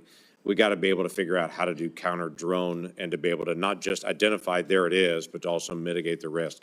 What are your initial thoughts? Well, I'd love to speak about that. With funding, talking to some of our agency heads, with a lack of funding right now, we have people quitting because they got to go to work. Meeting these demands are even going to be tougher. So we just talk about FIFA, for instance, and then you talk about 2028, which is going to be the busiest year of DHS in history because we have the Olympics and we have the presidential election going on. It'll take 4 months once funding comes in to start replacing those that we've lost for training before we can get them out in the field. We don't have 4 months with FIFA. But that's and how do we expect these people to stay on the job and work? We're losing institutional knowledge. We're losing people we've already trained.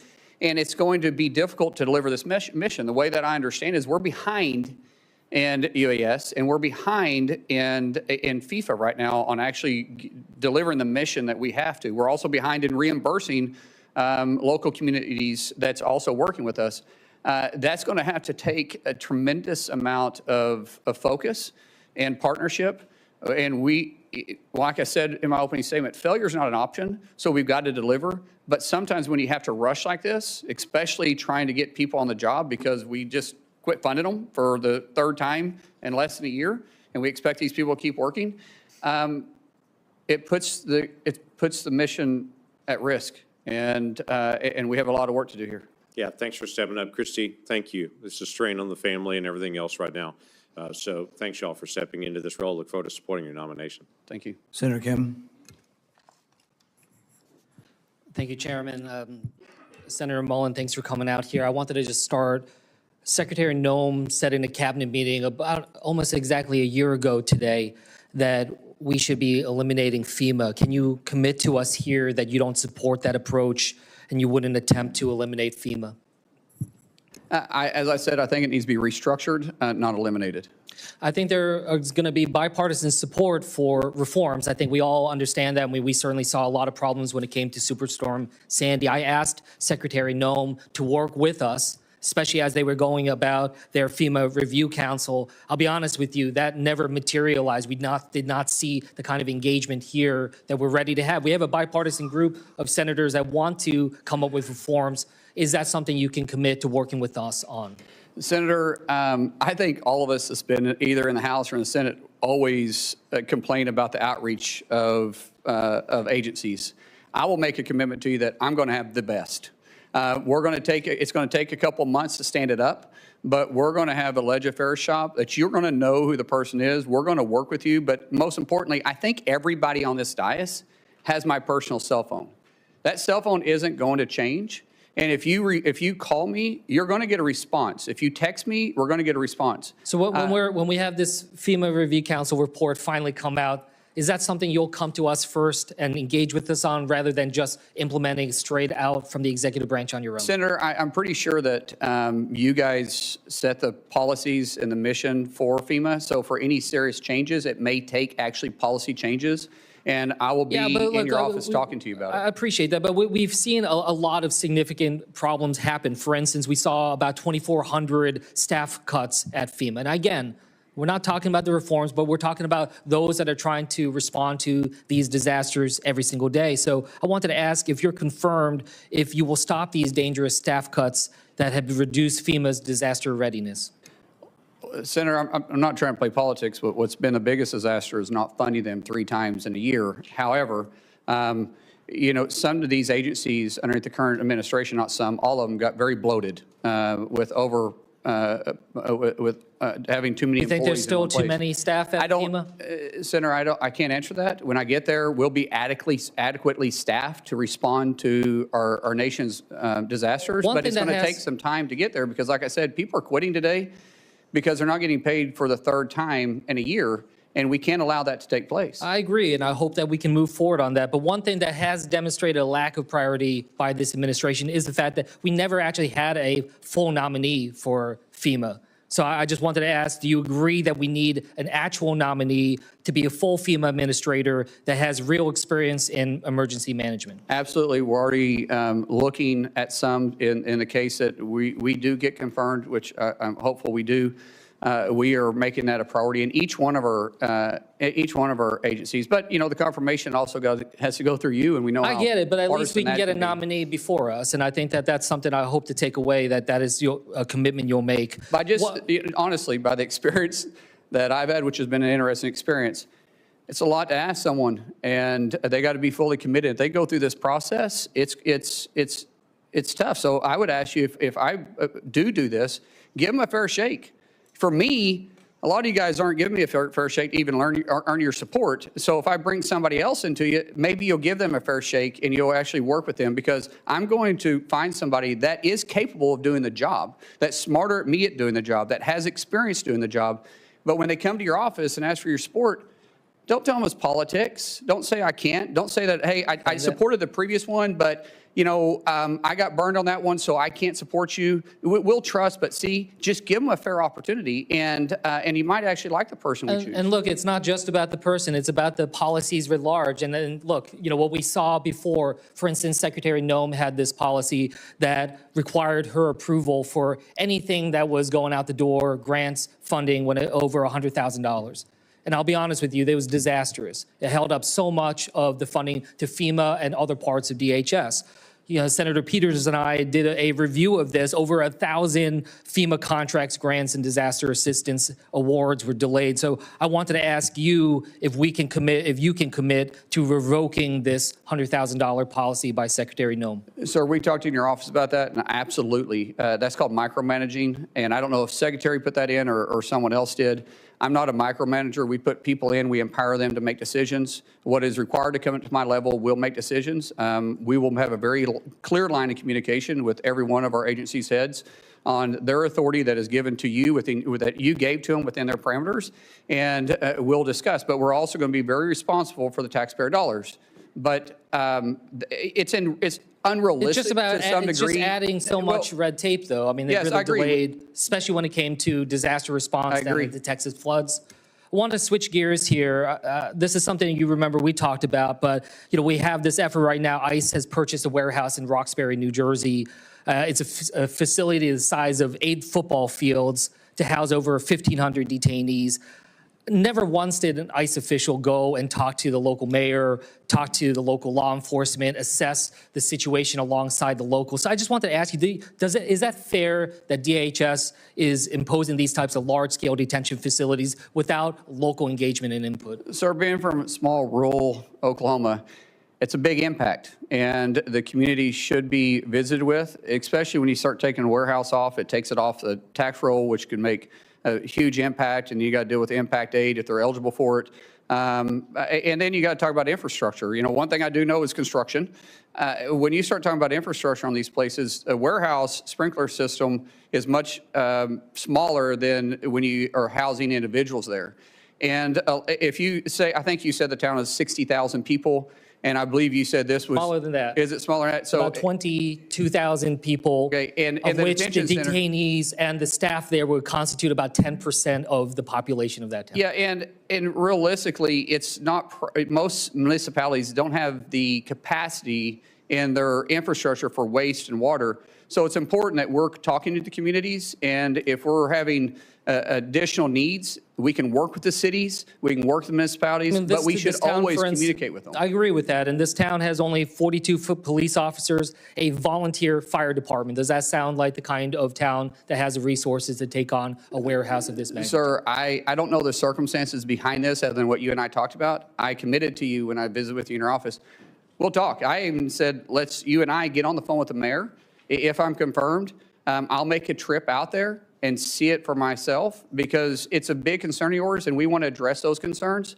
And if it's, listen, if it's not practical, but I also said it's got to be, there may be a specific reason why it's there. If I can't explain that to you, then that's a different story. But if there's a specific reason I can explain it to you to make you make sense, let's talk about it. But if not, then maybe we can be better partners. I'm glad that you commit to talking about it. There are some documents I asked ICE to send us about their evaluations of the warehouse. We have still yet to get it. Will you commit that that is something that we can get once If the documents are available, yes, but I've also offered something much better. I'll go with you personally and look at it. That's something that the local community will appreciate, and I hope that you will reassess this warehouse. As I said in my opening statements, we want to protect the homeland, but we also want peace of mind and bring back confidence to the Department of Homeland Security. And all this means that we got to work on that, and I will work on that. Senator Scott. Senator Mullin, congratulations on your nomination. This is a great honor that you have, and you have a great background. So I know you'll work your butt off in the job like you do everything else. President Trump was elected to secure our border, crack down on sanctuary cities, and keep our country safe. I want to thank the President for his leadership and Secretary Noem's help. Incredible progress has been made. Our streets are safer, our borders respected, and the jobs we've created are going to people in this country legally. Now, as a result of the Democrats' partial shutdown, in the fourth week, TSA agents are not getting paid. Everybody in the Senate's getting paid. I've had a bill since I got up here. If we don't pass budgets, we shouldn't get paid. I've had one of my Democrat colleagues say, oh, I've got a mortgage. I have to get paid. Well, think about all these people. TSA agents are not getting paid. Airport lines are in gridlock. We got FEMA grants stalling. Coast Guard counterterrorism operations are shrinking amid rising Iranian threats to our homeland. My understanding is ICE agents are getting paid, but not ICE leadership is necessarily getting paid. Last week, 2 terrorists boldly and hatefully attacked our citizens right here on our home soil, killing at least 1 person. The president's decision to stop the nuclear weapons and the ballistic missiles was a reason. What he's doing is making sure we don't get these attacks on our soil. It was only as a result of brave actions of a class of future military officers, citizens, and law enforcement that stopped these tragedies. They could have been massacres. Still, even as Americans are losing their lives, my Democrat colleagues are refusing to fund DHS and give them what they need to uncover and stop plots like these and protect the lives of our families and neighbors. It seems like that's our job up here. So, Senator Mullin, how do you view Senate Democrats recklessly holding DHS funds hostage at the expense of our national security interests amid threats from Iran and its proxies? Senator, it's unconscionable. How can you sit there with a straight face and say that we're trying to take care of the American worker when you're choosing to not pay 260,000 people and you're affecting their families? We've heard the stories of families having to stand in charitable lines for basic needs or getting a loan. And like I said, this isn't the first time. We're a month into this. They just came out of a 43-day shutdown that they were probably just recovering from. And yet we're still going to sit there with a straight face and say it's not about politics? So in sanctuary cities, local authorities can decline ICE detainers, which means that criminals are released back into the community rather than transferred safely into ICE custody. First off, I can't imagine anybody elected that wants criminals back in their community, but that's happening. This creates opportunities for illegal fugitives to relocate or reoffend, like in the tragic murder of Kate Stanley. It also forces DHS officers to go into neighborhoods to root out violent criminals, which is way more dangerous for everybody. Not only does this cost the taxpayer more, but also increases the risk for everybody involved, including bystanders, DHS officers, and potential future victims. We're seeing this play out right now just a few miles away, where local officials in Fairfax, Virginia are refusing to turn over an illegal immigrant who was arrested for groping 12 underage students. And the local elected want to put that person back out in the community. That's not even here legally. Instead of turning him over to ICE, Fairfax County prosecutors are trying to get him released.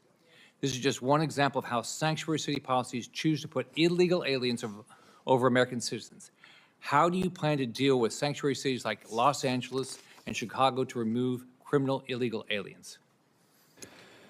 Sir, it's been a difficult conversation that's been had with these sanctuary cities. As I said, going on, we don't get to choose which laws we enforce. As elected officials, you shouldn't choose which laws you enforce. We're not asking them to go out there and enforce immigration. We're just saying, be good partners with us. If we've got to serve judicial warrants, let us go serve the judicial warrants. If you pull over somebody that's wanted, that's in the country illegally, and it's a municipality, we're saying just hold them. At least let us do a background check on them and see who they are. And working with the municipalities are going to be vitally important, but also you've got to take a look at if they're not willing to enforce federal law and work with us, then where's the taxpayer dollars going to? And ideally, I would like to go in there and talk to the mayors. I'd like to go in there and talk to the sheriffs, talk to the police chiefs, say, what is your concerns? How can we get past this? Because the president has made it very clear he wants to protect the streets for every American. He wants to restore law and order to every city. I don't think that should be controversial. But some people have for political purposes, or maybe they didn't like the tactics. Either way, I find it really hard to believe that law enforcement in those communities don't want to do their job. So maybe we sit down and we just work it out. It's like I tell my wife all the time. Sometimes when she gets mad at me, and I'm right, she's wrong, by the way, but sometimes when she gets mad at me, I have to apologize because I simply say, that was a joke, by the way, for everybody that's married. But I have to apologize, and sometimes I tell her, I said, honey, it's a misunderstanding. We still love each other. We still want the best for our family. And these law enforcement, and I would even say these mayors, they still love their community. They still love their cities. They still love this country. So maybe it's a misunderstanding we can work by. And I'm going to start with that. That's what I'm going to start with. If we have to do something different, then we will, but that's where I'm going to start at. It's a misunderstanding, but we're going to force the nation laws and make sure we protect everybody in their city and hopefully work with them and never work against them. Senator Mullin, as Secretary of Homeland Security, do you have any ability to ban funding to sanctuary cities that ignore the federal laws meant to make citizens' lives safer, but then turn around and ask for federal money for added protection? Sir, that would be a last option, but at the end of the day, taxpayer dollars have to be used for the right purposes. And if people are refusing to enforce the nation's laws, then I think it's really hard to justify why we're sending them taxpayer dollars that are coming out of Oklahoma or coming out of Florida or coming out of Kansas or Arkansas when they're making that decision. But I will say that is not going to be my first or second or even third approach, but that would be my last resort. Right. Congratulations on your nomination. Good luck. Thank you. Senator Fetterman. Thank you, Mr. Chairman. So, hello, Senator Mullin. Thank you for coming in today. So, Americans don't like chaos, you know. America definitely didn't like the kinds of chaos during the Biden administration at the border. You know, as a Democrat, I was alarmed that there were up to 300,000 encounters at our border once a month. And that puts that in perspective. That's the size of Pittsburgh showing up at our border. And that's not sustainable, and that's not manageable, and it's making it possible for us to assimilate.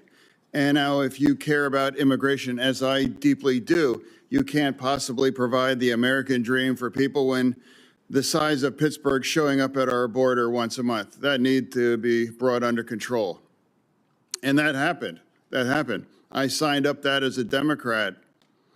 The second part is rounding up all of the criminals and deport them. You know, I can't imagine why we can't agree with that as well, too. That's another thing that I signed up. One name that often doesn't come from my side is Laken Riley. I agree for Renee Good, and I agree for Alex Petty, but I also deeply, deeply agree for Laken Riley and their family. And now all three were failures of our government there in that circumstances. And as I was proud to be the co-sponsor of the Laken Riley bill, because we have to address that. Two things must be true here. We need to have a secure border, and we have to round up and deport every single criminal in our nation. I can't imagine why that's critical or controversial for anybody, you know. So I'm trying to find a way forward. And now you and I have had conversations on this, and that's your commitment to focus on those things. I believe that's effective, accurate, correct? Yes, sir. Yeah. And now another thing. I know there's a lot of hard personal feelings here, and absolutely, it's terrible what's happened, and political violence. I mean, it's rampant. So now, but also, President O'Brien's here not for round two. He's here because he fully supports your correct. Yeah, round three. Okay. Yeah. So it's about letting it go and moving on. And I've done that too.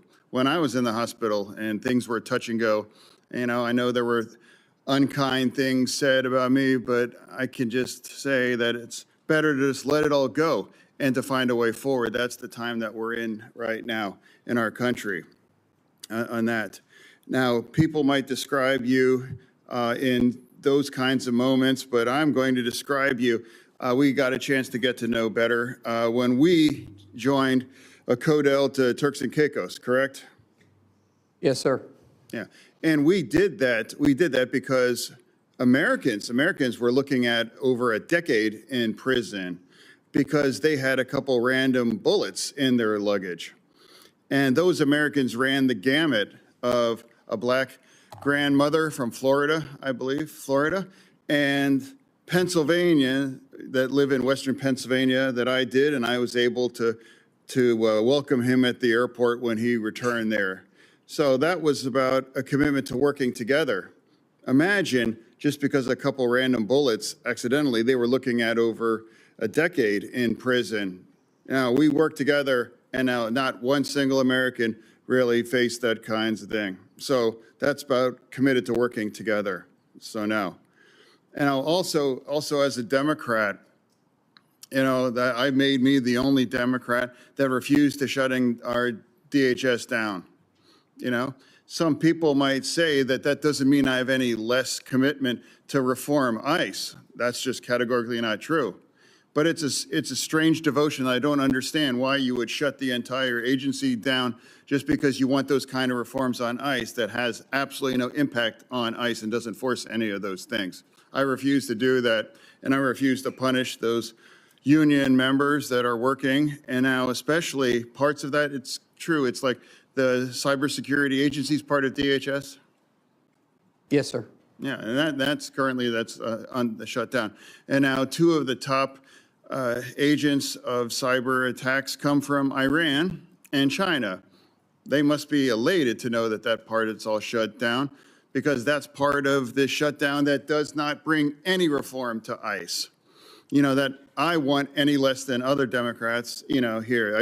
The difference is I refuse to punish and make our nation less secure part of that. So for me, I came here and I committed to come here with an open mind, and I'm going to continue to do that. And it's not going to be about gotcha moments. For me, it's about just saying, my experience with you has been consistent kindness and professionalism. You know, the first time I met, it was you and your wife behind you when I was here at the orientation here in the Senate. And even before you got the call for the big job, you know, we were even discussing about getting together and having dinner as family. So that's an ongoing relationship. because that's also part of the fact here in this town. You got to get along and find a way to work together. And now we have to come at it and just let things go in the past for that. Finding a way forward, that's my responsibility to represent Pennsylvania. And for you, I just want to thank you for showing up. And now I'm going to engage, and I'm going to remain with an open mind throughout all this as I made to my friend here. And I'm going to do that. So thank you for bringing your family here too. And I look forward to hearing for the rest of my colleagues' views on you. Thank you, Senator. Senator Ernst. Thank you, Mr. Chair. Thank you, Kristi, for being here as well. Senator Mullin, I have to say, I'm just going to be blunt, very honest with you. I hope that the president is watching. I am going to say to the president, I am really upset that he has made your nomination. Why? Because I will be losing from the Senate one of the best friends that I have here, truly. But in that same accord, I am so grateful to the president for making your nomination to Department of Homeland Security. So we've had a lot of discussion here. I know, just as Senator Fetterman said, there are a lot of differences and opinions on the politics surrounding DHS. And Senator Fetterman mentioned that he grieves for all of those that we have lost. Those protesters. We grieve the loss of young women, young men that we have seen at the hands of those that have migrated illegally into the United States of America. We grieve them all, and I think we can acknowledge that, and it's important that we do that. We're in really trying times right now, and one of the things that I want to focus on right now is the bipartisanship that you have had with so many members in the House, in the Senate, the relationships that you have outside of this body, because I think it's really important, because we get in the political fights all the time, and we're all trying to score points back and forth. Bipartisanship is not very sexy, but I think we need a lot more of it. So Josh Gottheimer was here today. I respect him so much. And the fact that you remain friends today is incredibly important. I noticed you also gave Joe Kennedy a shout out. So I sent him a picture I took of you from the dais because I know Joe really well as well. There are so many relationships that we have in this body, and I wish more people would see that we have those relationships. We carry them in our hearts. It means we are better people because we open our minds to listen. And to that point, I want to thank you, Mr. O'Brien, for being here as well. Because what started out as a very big difference between you and Mr. O'Brien, you found a way to both of you come together to share thoughts and ideas and turn something really good out of that discourse. And I think more people need to learn how to do that. And so to all my friends sitting here in the dais and those that are watching, is that this is how America works, where we're able to take differences and come together and not just shout at one another, but come together and figure out a way forward. That's what makes this country such an incredibly brilliant country, is that we can recognize those differences. So I want to talk a little bit about a trip that we took last year. So many folks know that you serve on armed services, I serve on armed services. We do congressional delegation visits. And a little over a year ago, or about a year ago, Senator Mullin led a congressional delegation visit into a country that had not been visited by an official delegation trip in 15 years. Along on that trip, I was also there. Chairman Smith was on this trip as well as Democrat Jimmy Panetta of California. We went to Syria. We sat down with the president there, al-Shara, for his first official visit from the United States of America.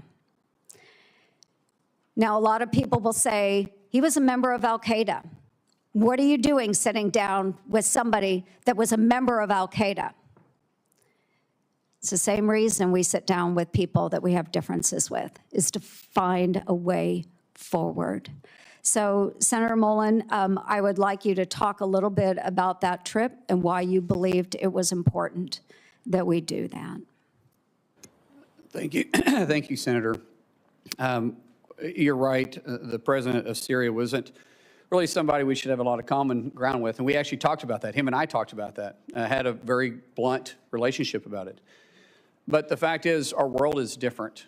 And there's different leaders for different countries and different places. And you have to understand the region and the area they're in. We're not in the business of necessarily picking the leaders, but when we do, hopefully there's a way that we can work it out. And if you remember the president at the time, he said, when I was younger, I was fed a lot of propaganda. And I'm paraphrasing this. He says, but when I was in American prison in Iraq, he started looking at things different. And then he also went on to say, yes, I was affiliated with Al-Qaeda, but it's much like you guys being affiliated with Russia. It was interesting to me knowing how you went through the history. He said, it's much like you guys being affiliated with Russia and China and World War II, and look where you're at today. Sometimes in war, when we're fighting for our country, I left Iraq and came back and fought for Syria because that's my home. We have the most diverse population in the history of the world in Damascus. And I don't want the foreign influence. And after I got out, I realized my fight is for my country, not for this necessarily organization, but for me to get resources, for me to get fighters, for me to be able to fight for my country. And hopefully, even though he said openly, I never planned on being president of the country. I was just wanting to get my home back. I find myself here. And he was very open. He says, I have made mistakes. And I said, I've made mistakes too. And I said, we're not perfect, but if we can work together to be a trust but verified, he says, I want a relationship with the United States. Mm-hmm. I want to have that relationship.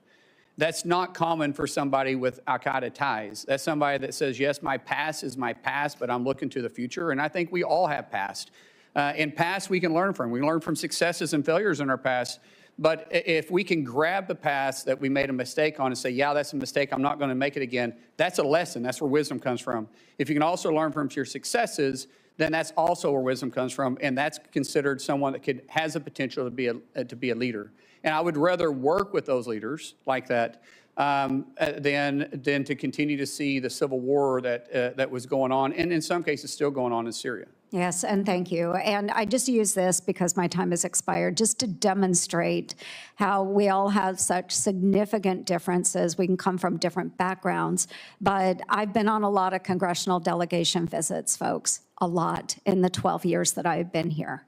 But to watch Senator Mullin lead this delegation and to be able to speak to someone that is far different than we are and bring our countries that closer together, I know that he will do that with every one of us serving in Congress. I know you will represent us very well. You will represent the administration very well. You will make our country safer. So thank you, Senator Mullin. Thank you, Kristi, very much for your friendship as well. Thank you, Mr. Chair. Senator Slotkin. Thank you. Thanks for being here. Thanks for our conversation yesterday. I want to just actually add on to what Senator Langford was saying and just focus on the attack we had at a temple that's very close to my heart in Michigan, a place I know well. Last week, we had an anti-Semitic attack meant to terrorize not just that synagogue, but the entire Jewish community. And I think the light is really blinking red. And that is the feeling for the Jewish community. And just as an objective statement, the Jewish community is 10 times more likely to be the victim of a hate crime than all other religious groups combined. That's not a political statement. That's a factual statement from FBI data. We talked about the need to work together. The Jewish community is spending about $1 billion a year privately securing their own institutions.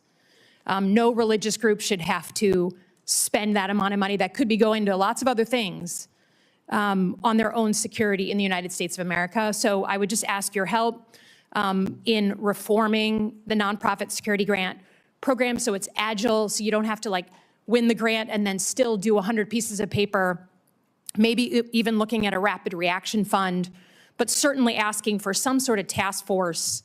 You know, I'm thinking about the community in Australia that went to the Australian government, the Jewish community, and said, we're seeing just a real uptick in threats. We're terrified. And then we have Bondi Beach and a very horrible thing. So can we just agree in public, again, on a bipartisan basis, to sit together to reform this program and figure out how we manage to the threat, because we're not hitting it right now. Senator, you have a wealth of knowledge from your service in the intel community, and you will know this issue probably better than me. And so I would welcome the opportunity to sit down and talk to you, figure out what we need to do. I know this is very personal to you, and that's great. We may have some differences on some political views, but this isn't one. You and I will be, you know, laser focused and get this resolved if it's possible. But yes, I would absolutely welcome an opportunity to work with you on this. Great, I appreciate that. I think, you know, in general, your position or your future position as Secretary of Homeland Security sits at like the fulcrum of these big issues we're having as a country, just big cultural issues. The use of law enforcement in our streets and where our rights begin and end, and then our elections, our democracy. And given the importance of that, I think it's important that we state really clearly where you are on those two issues. You know, I think first and foremost on the use of ICE. You know, my state voted for Donald Trump in 2024. A lot of people supported the president's immigration agenda, but then they watched with their own eyes, not filtered through a news source. They watched with their own eyes American citizens killed in their streets for protesting. They saw children caught in the crossfire and being tear gassed. They saw people randomly being pulled out of their cars and walking down the streets because they happened to look like they could be an immigrant and checked for their papers, which for many of us has a real history. They have seen people law enforcement go into people's homes without a judicial warrant for a country that was invented because we were being oppressed by a foreign force that demanded entry into our homes. So you say you don't want ICE in the news. You say you want to rebuild trust. Your predecessor was fired because she couldn't manage that, and you know, people had to go in and bring the temperature down. Can you, without other words, just state clearly what you'd be willing to do to fundamentally reform ICE and put into law to do so, since that trust is gone? Ma'am, as you know, I can't make the law. You guys make that for me. But you're going to be the secretary. Yes, I agree, but I can't make the law. I can work within the parameters. But tell us what you'd be willing to put into law. So right now, the law that I work into is your guys' decision. We'll work through that. But I do believe there is a better approach. And I think working with municipalities, I would love to see ICE become a transport more than the front line. If we can get back into just simply working with law enforcement, we're going to them and we're picking up these criminals from their jail. One, we're going to reimburse them for having the person there. And have partnership is vitally important. I don't think there needs to be a law to change that. I think I can work within what is there. But there's an approach that can happen, but we got to have partners. Yeah, I understand. But we're not going to agree to this here, but I would just say, the ability, you know, the trust is gone, and not just with Democrats. That's why we're here. That's why your predecessor was fired. And there needs to be fundamental reform of this law enforcement agency. And I think that the public writ large is crying out for that. Let me turn to elections. Senator, let me turn to elections. The Department of Homeland Security has the mandate since the Obama era for securing our election infrastructure. That's an important job, and you'll be secretary. The president has continued to say that he won the 2020 election, even though there's been 60 court cases saying the opposite. He has said he wants to federalize the elections. He has said name check cities, including Detroit. He has said voting machines are inaccurate. He has said in the State of the Union, I was on the Senate floor, paraphrase that if his side doesn't win in November, then the elections were rigged, which is exactly what he said 8 months before the 2020 election. You have your own history. You did not certify the 2020 election. There are people at the Department of Homeland Security, 3 people specifically, who are well-known election deniers now running election security functions. Who won the 2020 election? Ma'am, we know that President Joe Biden was sworn into office. He was the president for the last 4 years. But I do believe won the election? My job as Department of Homeland Security Secretary will be to make sure that we assure that the elections are fair and people can trust them. Does the federal government run the elections process, or do states? It's very clear in the Constitution that the states control state elections, and then there is some federal oversight that's on it, but the federal government can set some standards. So if you're talking about the Save American Act, requiring you, which is within the Constitution, by the way, requiring individuals to be citizens of the United States, I don't think it's too much to ask somebody to prove they're a citizen of the United States. That's not what we're talking about. I'm talking about administering the elections. If you are Secretary of Homeland Security, do you feel you have the authority to put uniformed officers at polling locations in 2026? Ma'am, we said this in your office. The only reason why my officers would be there if there was a specific threat for them to be there, not for intimidation. And so even though we didn't need it during World War II, we didn't need it during Vietnam or the War on Terror, we never had to put uniformed military there. Now, you feel that there's going to be a reason that there's going to be an armed threat to the United States that you need to potentially be there? I can't sit there and guarantee hypothetically what threat would be and not. I'm not putting military. That's not within my purview. Uniformed officers. But if there is a threat, a specific threat, say it's in a Jewish community, and there is a threat that's specific to that polling area, then we will work with local law enforcement. There'll be a reason for us to be there, and it'll be known why we're there. I think the reason you're here and not Kristi Noem is because Americans trust their local law enforcement now way more than they trust ICE. So I would just say, if we ever get to the point where you are being asked to put armed ICE officers at polling locations, we have lost the plot as a country. We have fundamentally lost it. And until I hear someone tell me that this man, President Trump, will actually allow us to have a free and fair election, there is zero trust here, and I cannot trust that he won't try and steal it. Again, I yield back. Senator Moody. Thank you, Mr. Chairman, and congratulations on your nomination. Congratulations to your family. I can't think of a better person at this moment in time to lead such an important agency. Talking about Americans trusting their local law enforcement, I think that is true. I think that's one of the reasons, as the Attorney General in Florida, I worked so closely with our law enforcement, our local law enforcement, to make sure we were triaging our resources and going after really bad people that wanted to harm our community in a way to make our state safer. And part of doing that is we supported them. We made sure that they had resources, they had more the support behind them. They knew that we had their backs. I'm proud that Florida was the first state to have every single county sign up to work with the federal government, because we were dealing with an unprecedented situation following the last administration, where you had people working with radicals in that administration to destroy the border, roll out a welcome mat to everyone, and has left our nation reeling from an unprecedented surge of people we don't know who are here, many of which, before they even got here, had committed crimes and have committed crimes since. The way to recover and shore up our communities is to work with, in partnership, local law enforcement who have an expertise in their communities. And it is disheartening to me, not just as a former attorney general or as a former prosecutor, but as the wife of a law enforcement officer and someone that worked very closely with them, it wrecks me to hear them refer to law enforcement in general, especially some of the men and women that serve currently in the Department of Homeland Security, as breaking into people's homes and shooting Americans. And I think we can all acknowledge that we want law enforcement to meet professional standards, to act with the public safety in mind, to comply with the law.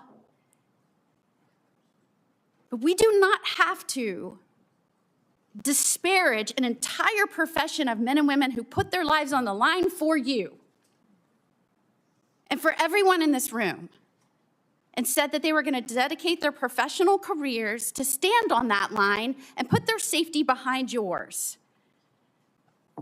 When President Trump got in office, so many of these states on the Democratic side said, I will never work with that man to come in and correct and rid the communities of people that are going to do it harm. We won't. In Minnesota, the first thing they said, I will never help that person. I won't lift a finger, the Attorney General said. So in Florida, where you have 67 out of 67 counties signing up, tell me what I can do to help you. In Minnesota, they had like 7 of 87. Does that surprise anyone? No, because their state leader said, we will not help you. We will not go after the most dangerous in our communities. Have at it.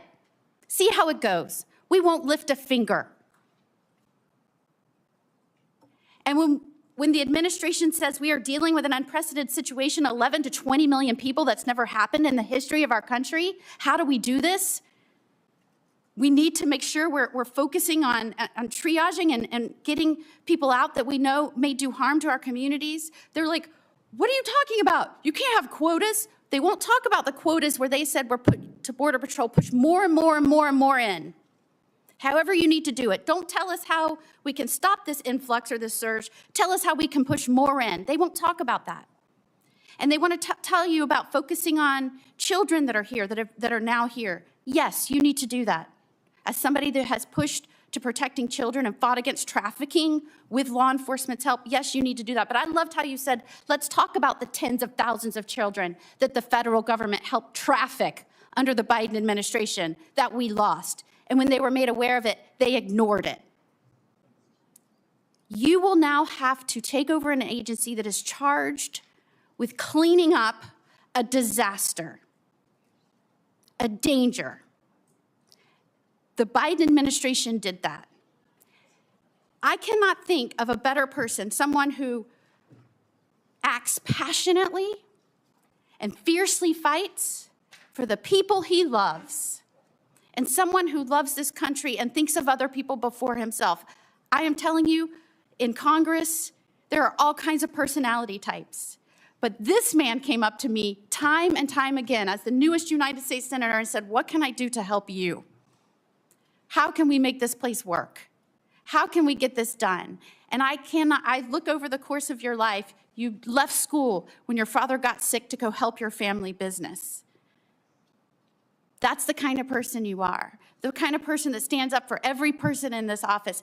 That's the kind of person, passionate, fierce, a fighter, loyal. That's who I want now, protecting this country at the head of the Department of Homeland Security. You said in your testimony, I'll fight for your family just as I fight for mine.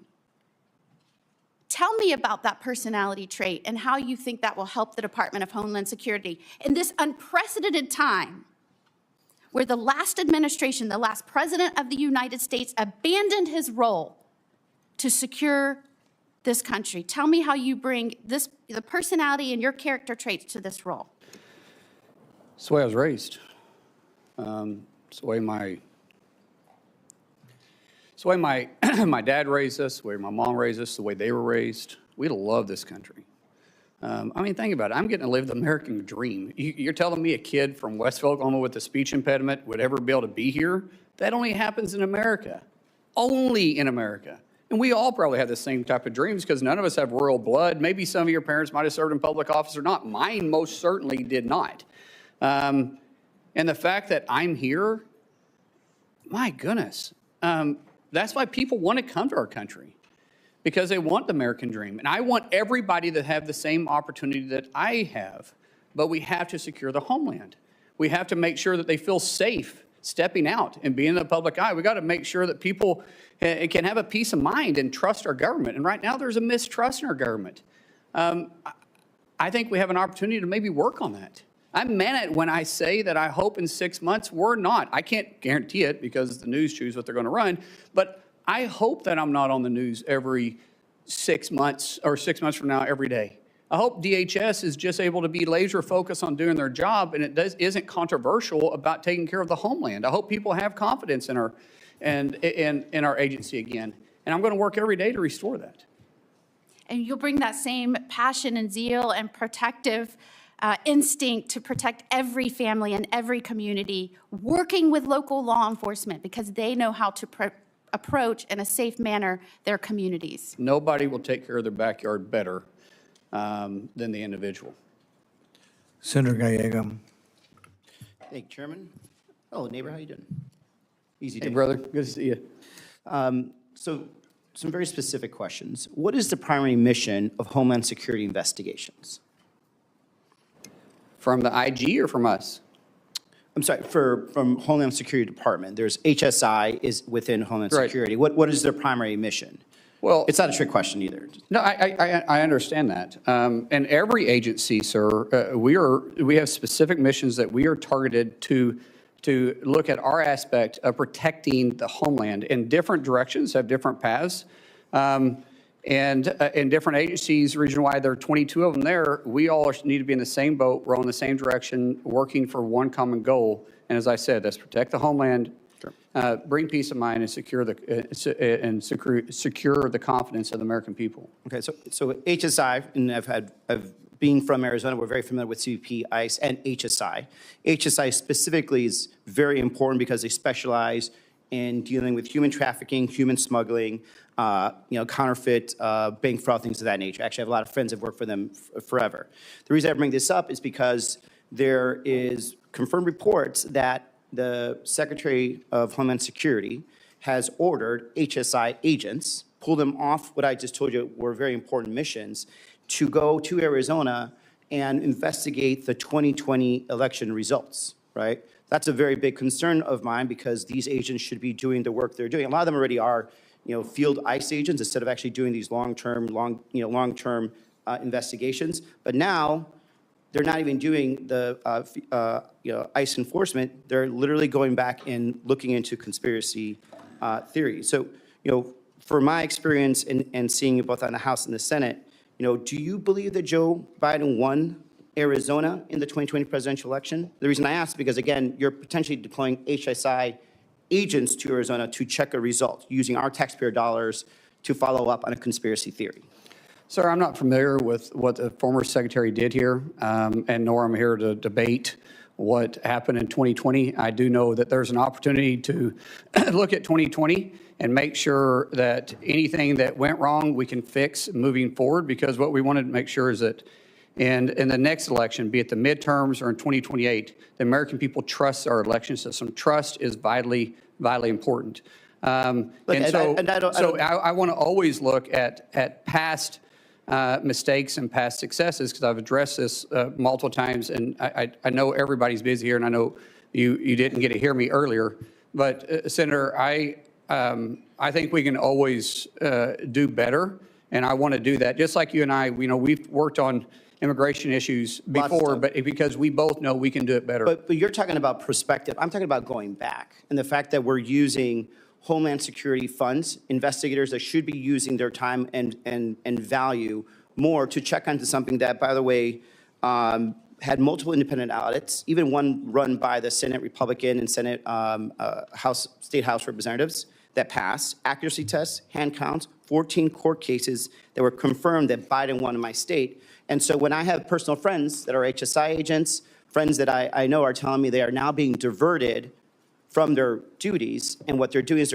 they're instead of investigating child sex trafficking, child abusers, drug traffickers, which I don't disagree, we have not been doing the best at, and certainly I think a lot of that was under the Biden administration, did not do that sufficiently. But now instead of it not being done, now we have the opposite, where some of these best trained people are being ordered by somebody within the chain of command of the White House, which I get to quite later, to go investigate this false this false conspiracy theory, right? And like, as much as, for me, a concern of mine, because, I do know you very personally, and we got into work together. I think, you're upstanding guy, and I reject this idea that you're not qualified for this job 100%. But when it comes to something as existential as this, that's when I have to start questioning, like, are you going to be in charge of a department that's going to say, you know what, HSI should not be used for this. As a matter of fact, no one in Department of Homeland Security should be used to do and investigate an election conspiracy. So that's, what I want to communicate on this is, like, I really urge you just to end the investigation. There's no reason why we need to go relegating back to 2020. There certainly isn't any reason why we should be using these highly trained professionals that should be going after some horrible people to be investigating conspiracy theories that have been litigated multiple times and put them back where they were. Moving on from there, my other concern is something that I saw, with the previous secretary, and something that I've seen in myself in my time in the Marines, is that a chain of command is very important. I don't believe there was a real chain of command that was in the Secretary of Homeland Security. And when I say that, it's because I think Stephen Miller was the person that was actually calling the shots there, and you could see the results of what occurred. You had men and women in ICE and CBP that felt that they were unaccountable, talking to actual ICE and CBP agents from Arizona that got deployed to Minnesota. They don't know who really was in their chain of command. They didn't have operational orders. A lot of them did not understand, how to actually engage with the public at all.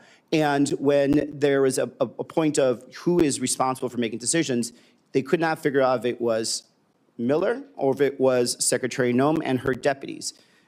They couldn't figure out if there were quotas versus there are quotas. Now we know that there are quotas.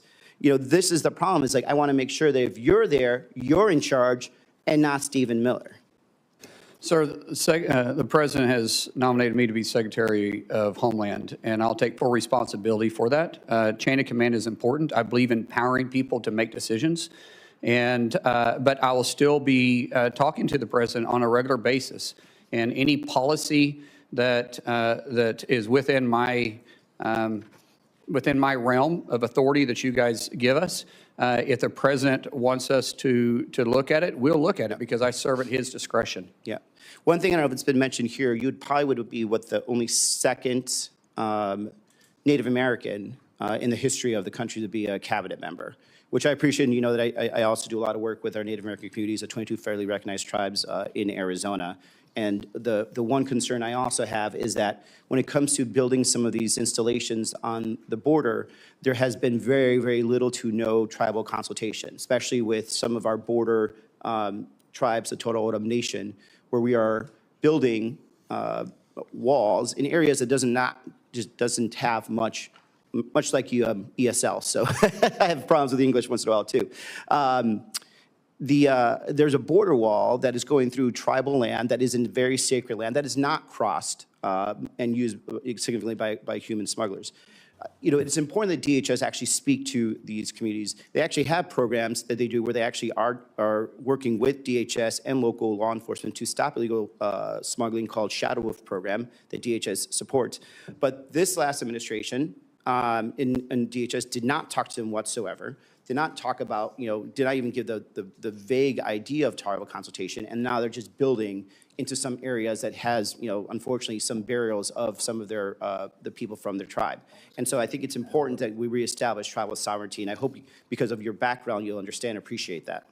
I respect tribal sovereignty, and there's a lot of technology. Now, we do have a job to secure the border, but we will work with tribal nations, because there's other ways to have a physical barrier. You can have technology there too, and I don't think anybody would complain about that. But yes, my background. We have worked on tribal issues a lot, and I appreciate your passion.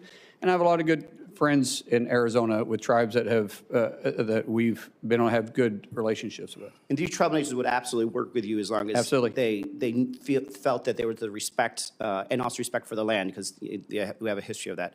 And Mr. Chairman, I'm up. I can. We're going to come back around if you have a question. Senator Hawley.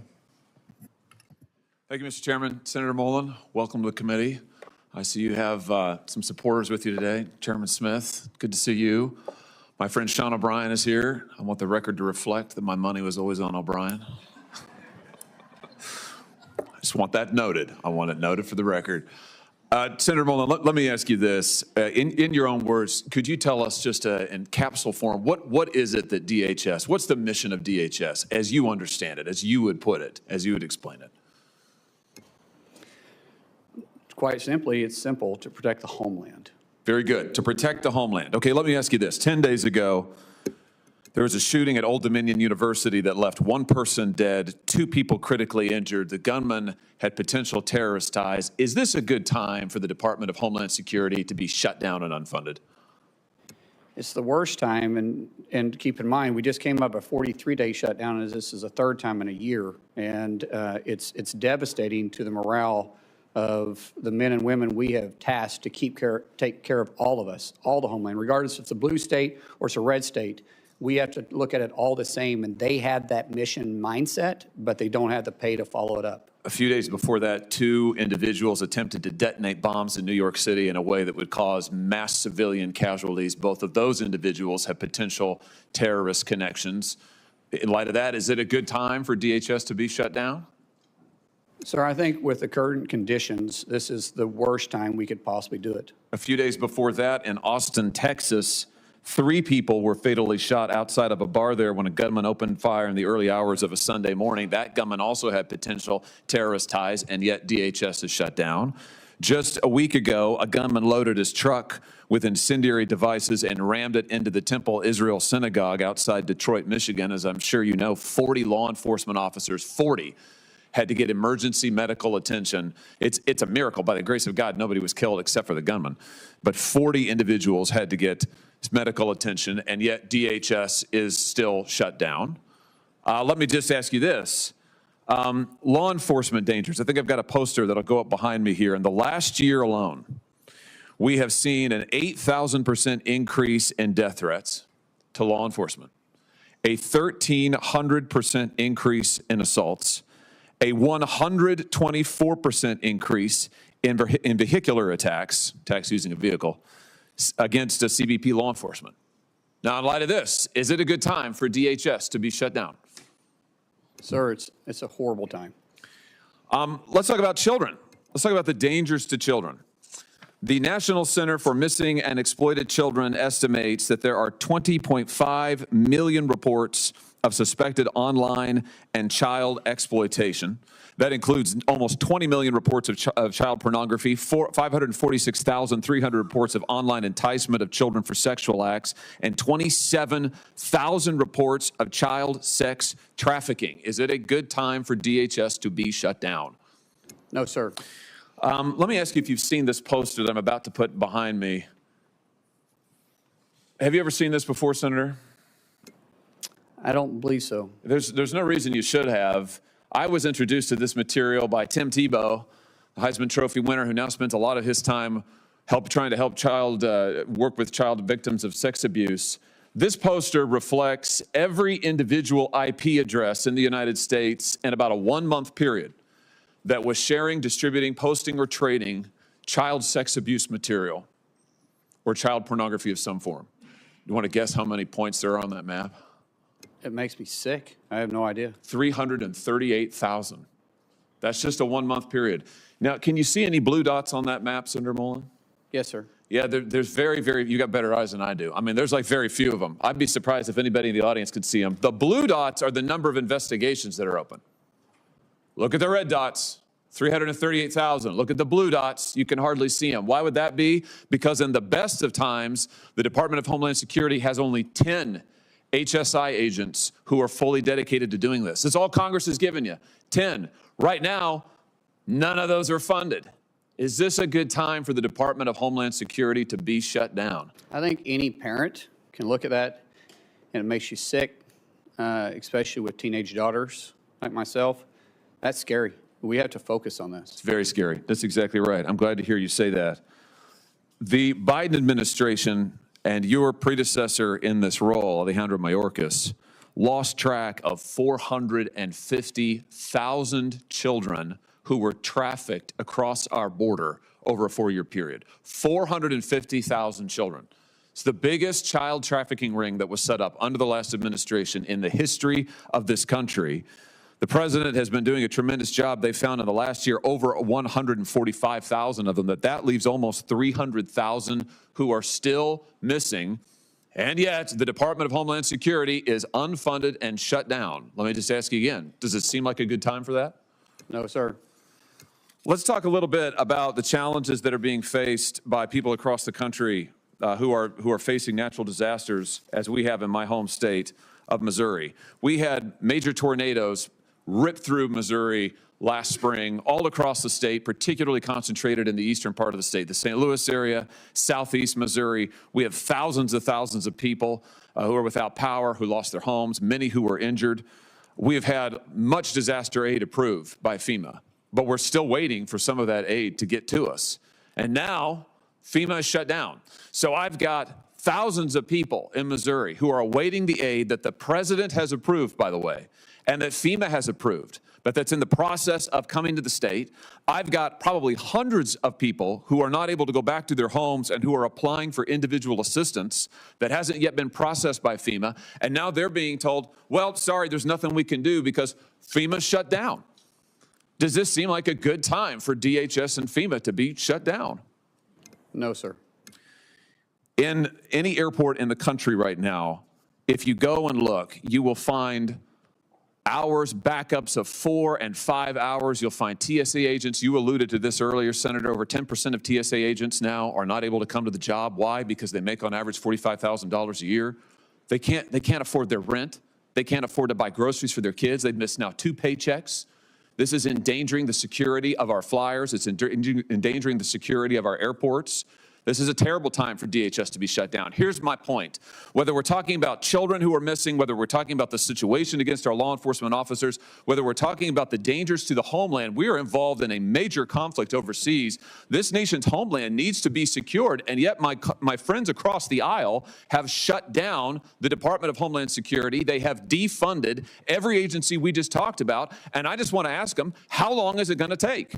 How long are these children going to have to wait in exploitation? How many more are going to have to go missing? How many TSA agents are going to be able to afford to put food on the table for their children? How long are the people of St. Louis and southeast Missouri going to have to wait to get back into their homes before we can finally have a vote to reopen the Department of Homeland Security? It is long past time. I welcome your nomination. You're going to be a terrific leader of Homeland Security. I can't wait to see you there. But it's time for this Congress to do its job and fund DHS and protect the homeland of the United States of America. Thank you, Mr. Chairman. All right, thanks, everybody. We are going to do another round of questions. I want to let anybody ask a question that wants to ask a question, but I really don't want to give everybody 7 more minutes. I want to kind of keep it to pressing questions. We'll start on the Republican side. Does somebody have a pressing question they didn't get to ask or would like to ask? I'll use back. Anybody else? Senator Ernst. Yes, thank you. Again, Senator Mullin, I truly appreciate you being here. And I do want to ask some questions. I do want to follow up. So many people have pointed out the various departments that exist and are not being funded under DHS. So we have a really, really significant anniversary coming up this year. So most people will think it's our nation's 250th, which is extraordinary. But the other significant anniversary that has impacted so many of us, especially those of us that have served in uniform, significant anniversary, the 25th year of September 11th, 2001.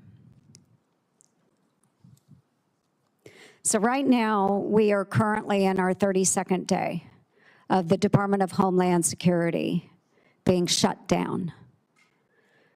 We have men and women serving in TSA, in FEMA, in the Coast Guard, Secret Service, in the Cybersecurity and Infrastructure Security Agency, all of them under DHS, not being funded. Now, I just heard in the first round of questions, one of my colleagues on the left say, this has nothing to do with ICE. They are funded. If it has nothing to do with ICE, why are we not funding these agencies that protect Americans, especially as we're coming up on the 25th anniversary of September 11th this fall. It's a significant anniversary. I hope never to repeat it. But the fact of the matter is that there is a greater possibility of September 11th happening all over again because we are not properly funding the men and women that protect our homeland. So I don't want to hear folks say it has nothing to do with ICE, because I do believe when we get into the politics of this, it is about ICE. It is about ICE. So I would love for my friends on the left to acknowledge it's about ICE, but acknowledge that protecting our homeland is much more important than the politics of this. So, yes, question. Senator Mullin, do you think it's time to set aside the partisan politics and partisan games and fund DHS as a whole so that the department can be fully functioning to protect Americans, especially as we are approaching this fall, the 25th anniversary on one of the greatest attacks that we have ever seen on our homeland? Yes, Senator. I look at this as a political theater that we're playing games with, and we're risking people's lives, and we're disturbing people's lives. As I stated earlier, we have 260,000, 280,000 employees in DHS that's still on the job, still working, still keeping us safe without pay. I don't know how in good conscience you could sit there and think that's okay. It is not okay, and I look forward to your leadership at Department of Homeland Security. Thank you, Senator Mullin. I yield back. Senator Peters. Yeah, I have a couple of questions for you, Senator Mullin. But before that, I just want to clarify what we're hearing about funding for Homeland Security. I think the political theater has been on the Republican side, because there is really no debate with any of my Democratic colleagues that we need to fully fund FEMA, that we need to fully fund the Coast Guard. We need to fully fund CISA, to fund all of those other areas. The TSA folks all should be fully funded. But unfortunately, my Republican colleagues who control the floor, you are in the majority, you determine which bills go on the floor and which ones are up for a vote. The way we can do that so we don't have a floor vote is we can go and move by unanimous consent and move a bill and say, is there anybody that objects to this bill? And if they don't object, it immediately is passed. That's the procedure. So folks at home watching this, we have bills that will immediately pass and could pass today.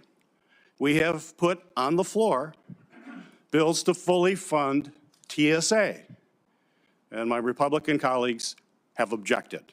I heard all this support for TSA today, so I hope you tell your colleagues don't object to the TSA funding bill. Please don't do that. We could pass it today. God, that would be great. But we heard a lot of theater, all this stuff. FEMA, pass it today. Coast Guard, pass it today. CISA, cybersecurity, pass it today. So as the nominee for Homeland Security, I would hope you would tell your colleagues, boy, this is really important. Don't object to the bill that allows us to pay for this.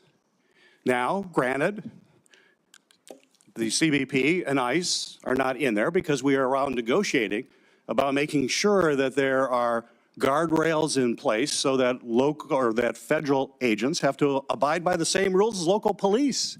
You know, when I go home and I say that, everybody says, really? They don't have to do that now? I'm like, no.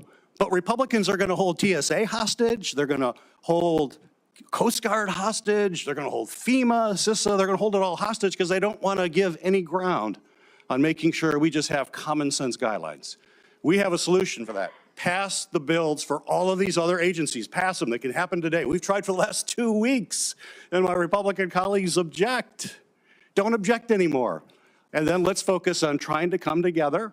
And I appreciate your comments about how we come together. Let's come together and figure out how we put common sense guidelines in place for federal agents that are operating in our communities. You've expressed an interest in doing that today, and I take you at your word for that. So let's do that. But let's not make TSA a hostage in this whole thing. Let's pass the bills. We can do it. So I've heard it. I heard HSI funding from one of my colleagues here.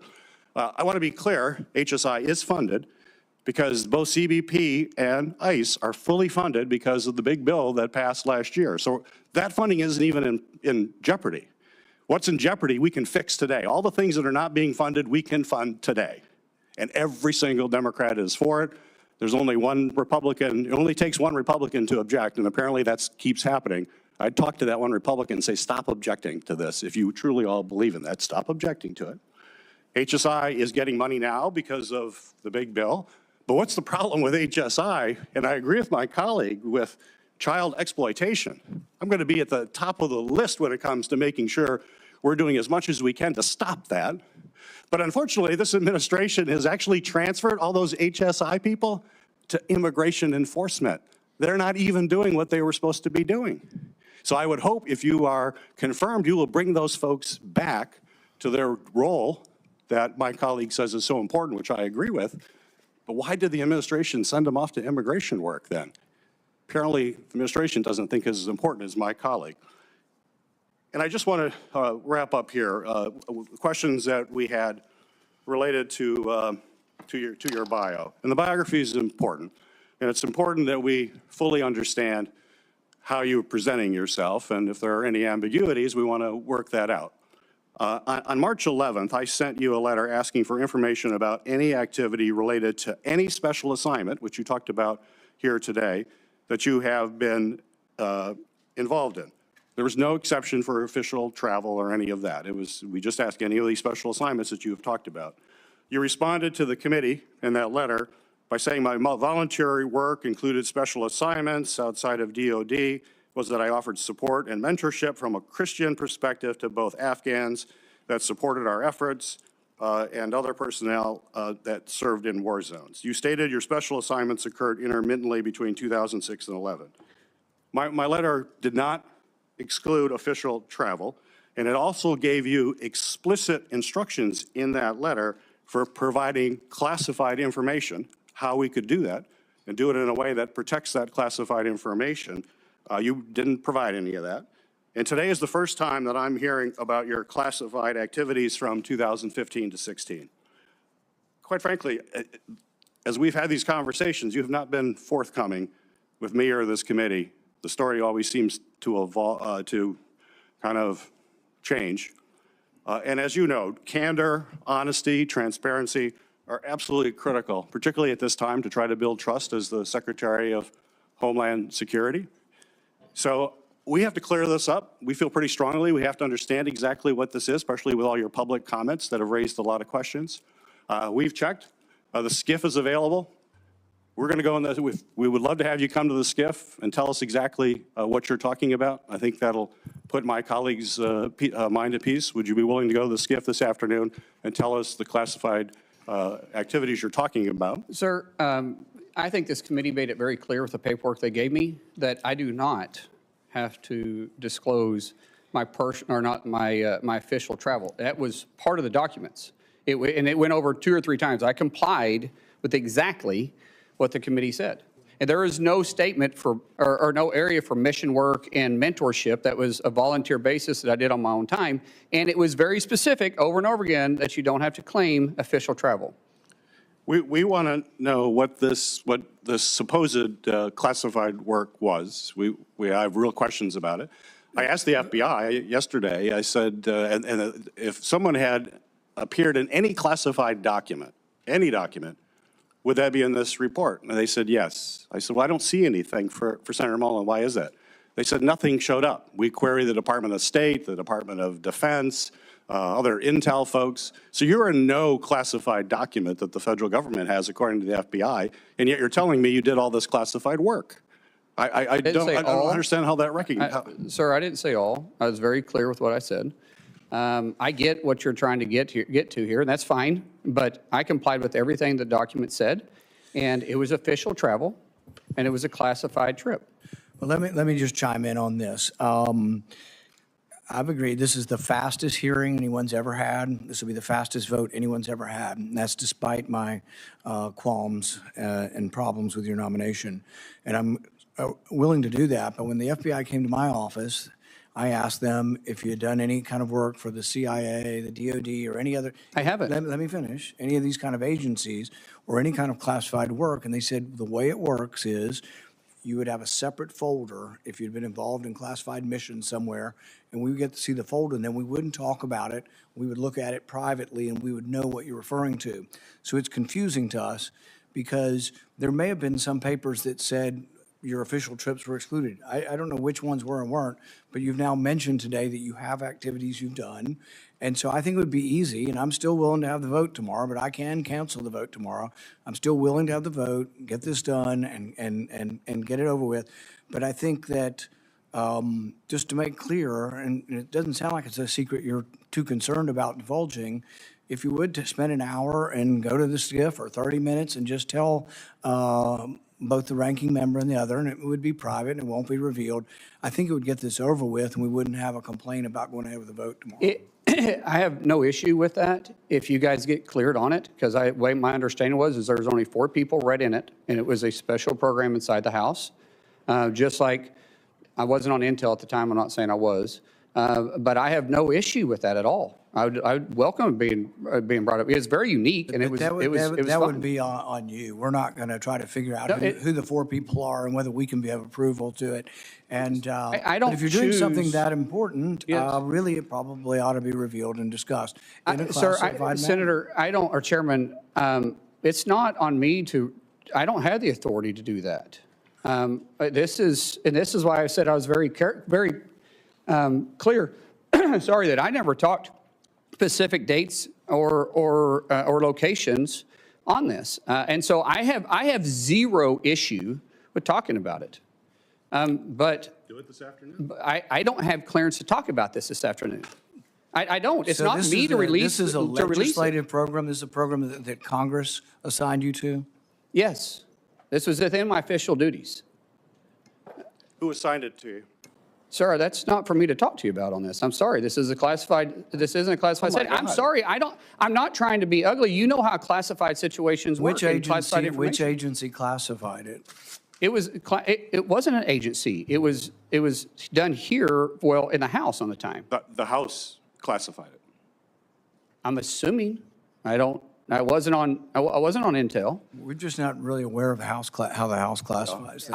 I have no idea. I know every time we spoke about this, we had to go to the SCIF and visit about it. But I mean, I know there was a paper that I had to sign before it even started, and I may be wrong. There may be more than 4, but I know it was only me and 3 other people that ever discussed so it. secret that we can't know about it. I would think that there'd be some paperwork in the SCIF that they should show us saying this is so top secret and this was made classified. I have no problem. You're welcome to go to the House. This started in 2015.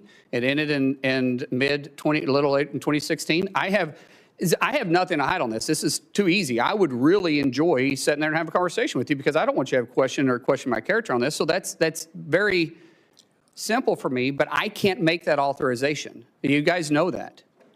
Well, it's a little difficult for us to go ask about a program that has no name, and we have nobody that we know to talk to about it. So I don't know how we would begin doing this without your cooperation. But I'm if you willing do to it, cooperate. I'm willing to hold the vote tomorrow, but you brought this up, that you were on a super secret mission that you can't tell us No, I did not say super secret, sir. I said it was classified. That only 4 Only people 4 know people about it. know? Well, That's pretty secret. I only know if there was 4 people. There was maybe more people that understood it, but I know there was only 3 people plus me that was ever in the meeting. And so as far as I'm concerned, only 4 people was read in on this. So did this you were on the Intel committee? No, not at the time. No, sir. I was on the Intel committee after that. What committee were you on at the time? You got to think about 10 years ago. Energy and Commerce.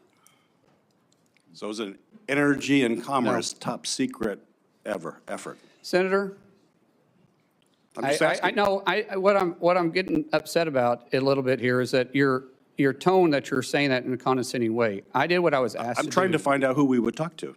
Sir, I've told you exactly what happened here. I was not required to disclose this on any official travel. Your documents are very, very clear on that. So I don't know what else you want me to say. You said you can go find out. Go find out. And then when you guys say it's good for me to talk to you, I'll be happy to talk to you about it. I can't talk specifics. If you want to talk about in general ideas, let's go down and talk in the SCIF. I'm okay with that. But I can't get into the necessary specifics or who made the decision to do it. But I can talk in general, and I'll be very, very glad to do that with you. And even Senator Langford, who I know is on Intel, he can come down with us and visit with us about it. No issues with that at all. Perfectly clear and okay with it. But it's not for me to release this. So if you guys want to do that, we can leave here, go down there and talk about it. Did this mission involve exchange of fire? It wasn't a mission. It was an official travel. With specific deals or for specific fact-finding, just like any official travel is, that they wanted clarification on. And so, like I said, be happy to talk to you about it if you guys want to. And it was in a conflict zone? Sir, once again, I'm not talking about specific details or dates because we've revealed that this was a classified situation. Now I'm not going to talk about because anything I've talked about in the past wasn't referencing any of this, but I'm definitely not going to get into it now. It's talking about specific dates or details. We would have no way of exploring this unless you were willing to cooperate on. I don't know, Chairman. I don't know what else you said. What else you want me to do? I said I will go down there and talk about this with you in a SCIF, but I can't give the specific all the specific details. There's no details. reason to think that somehow we're not qualified to look at classified information. Yeah. And so the thing is we would. There is a lot of programs out there, Chairman, that is based on a need to know. Right. And maybe you can talk to Senator Langford about this too. Senator Langford, would you like to talk about it? I'm glad to jump in. This feels, as my mom used to say, a mountain out of a molehill, where he is offered over and over and over again to say, let's get into a classified setting. I just left the worldwide threats hearing where I had to run over to be able to run back there. And meeting with all the folks there were several questions that I asked there that they gave me a partial answer and said, I'll give you the rest of this answer in a SCIF. And everybody goes, oh, okay, I get that. Because there are some things that are sources, methods, or actions that we're all keenly aware of on this. And I don't know what else he could say at this point other than let's get into SCIF and let's actually talk about this. Why don't we start with that initial meeting and see how that goes? Yeah, we'll have an initial meeting. Yeah. That's what we asked for, Senator. Yeah. He said he couldn't do that because he wasn't authorized to. No, I did say that. I said I can't give you all the details to it because it's not for me to release it, but I can talk to you in general about it, but not in this setting. Yeah, and let's get the information out and be able to talk it through and be able to find out what this is. All of us have been in classified settings before. Let's try to get it done this afternoon so we can. I'm available right after this. So if we're, Senator or Chairman, if you want to, we can go leave from here and go straight there. Yeah, and let's try to get the hearing finished. So I really want to, let's try no more speeches back and forth on all the ICE stuff if we can. If you kind of just conclude that one, can I come back to you in a minute? Sure. All right. Senator Hassam, let's try to get off of funding ICE and stuff. Let's just try to stick to the nomination for now. I appreciate that, Mr. Chair. I do have to take a moment because during my first round of questions, I discussed the current impasse we find ourselves in over ICE reforms and DHS funding, and I didn't speak clearly, so I just do need to clarify my comments now. ICE already has significant funding right now for the President's budget bill, from the President's budget bill last summer, which provided the agency with several times more money than its annual budget and gave ICE broad discretion about how to use that money. That means that the partial shutdown that we have right now has nothing to do with whether ICE has the usual levels of funding it needs to operate, since the agency already has many times its annual budget. It's about, instead, the need for policy reforms to help ensure that ICE operates using the same kind of standards that state and local law enforcement in New Hampshire and around the country uphold every single day. Now, Senator Fetterman was right earlier when he pointed out that this shutdown is impacting other parts of DHS that handle cybersecurity and transportation security and other critical functions. We need to resolve it right now, and as Senator Peters just described, we have been pushing to do that in the ways that the minority can.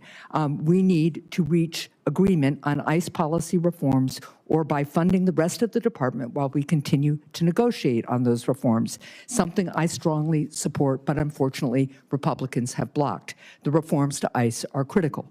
DHS is supposed to be prioritizing the removal of dangerous and violent criminals. Instead, we've seen DHS agents assault and even kill American citizens while wearing masks, seeming without accountability. So now, this is the question. Senator, if a masked ICE or other DHS agent kills an American citizen, should local law enforcement be allowed to investigate and hold that agent accountable?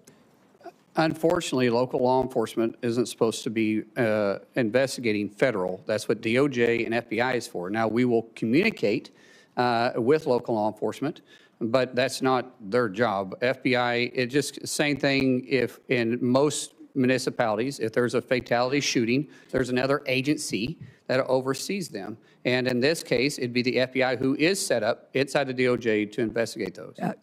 So you've answered no, and your answer would make ICE unaccountable, and that endangers not just the rule of law, but also the security of all Americans. I wanted to get to one other question. During the past year, DHS leadership cut CISA's expert workforce by nearly a third. Meanwhile, adversaries and criminal syndicates are accelerating their cyber attacks against the United States. How do you plan to restore DHS's cybersecurity force and better secure our critical infrastructure from cyber attacks? Man, we've got to recruit the right people, but the best and brightest individuals in those areas. I know the University of Tulsa has a great program. But recruiting individuals that want to be there, that want to deliver the mission is vitally important, and so we will work to make sure that happens. So you agree we need to add people back into CISA and pursue this critical function, and they need to be nonpartisan experts with experience and commitment to the safety and security of our country, wherever that leads them. No one in the Homeland should be looking at this from a bipartisan perspective. Now, if you want me to talk about staffing numbers, I don't know what the mission requires, but we'll be staffed adequately if we can find the right people to staff our and to make sure that we're mission capable. Okay. Thank you. Mr. Chair, out of respect for your desire to move things along, I will submit for the record a question on non-intrusive imaging at the border. It's supposed to be ready to do for every vehicle entering the United States, especially to detect fentanyl. And I'd like your answer on that and a couple of other questions as well, but I'll submit those for the record. Thank you. Without objection. Senator Langford. Thank you. We talked before about just trying to get information on time and such. In the transition that happened between the Biden administration and the Trump administration, data fell behind, and it fell really behind. It was one of my complaints that I had with Mayorkas that was sometimes 2 or 3 weeks late on releasing normal data information, just how many encounters were happening at the border, how many arrests, some of those things on it. Last year, it wasn't weeks late, it was months and months and months late on getting data out. DHS has a really good story to tell. There's a lot of good things that are happening there, but my concern is that social media and some of the examples are coming out just to tell the story, and DHS is not able to actually tell the story. And quite frankly, we've asked DHS several times, hey, give us more information, more data on this. One of the things I'd love to know is just, you've been one of us for a long time in this. You know the importance of oversight and what that means on this, to be able to get data to members of Congress and to the American people. And so quite frankly, we can see the story as well. So I'm not asking for a pledge because I already know your heart on that, but want to just be able to open that up on how we can actually get more data and information. Our Ledge Affairs Department, I'm going to stand up and make sure that we're communicating and getting the information you need. It's not going to be fixed overnight. But it does frustrate me as a former member of the House and definitely a current member in the Senate that when we make a request, it's not seen. Now, there is a difference between making actual requests because you're wanting to get to a solution versus harassment. Badgering people. Yes, there is a tremendous amount that happens. Both sides play the games, and I'm just not going to play that game. I'll work with any senator, I'll work with any committee to make sure that we are getting the information you need to do your job.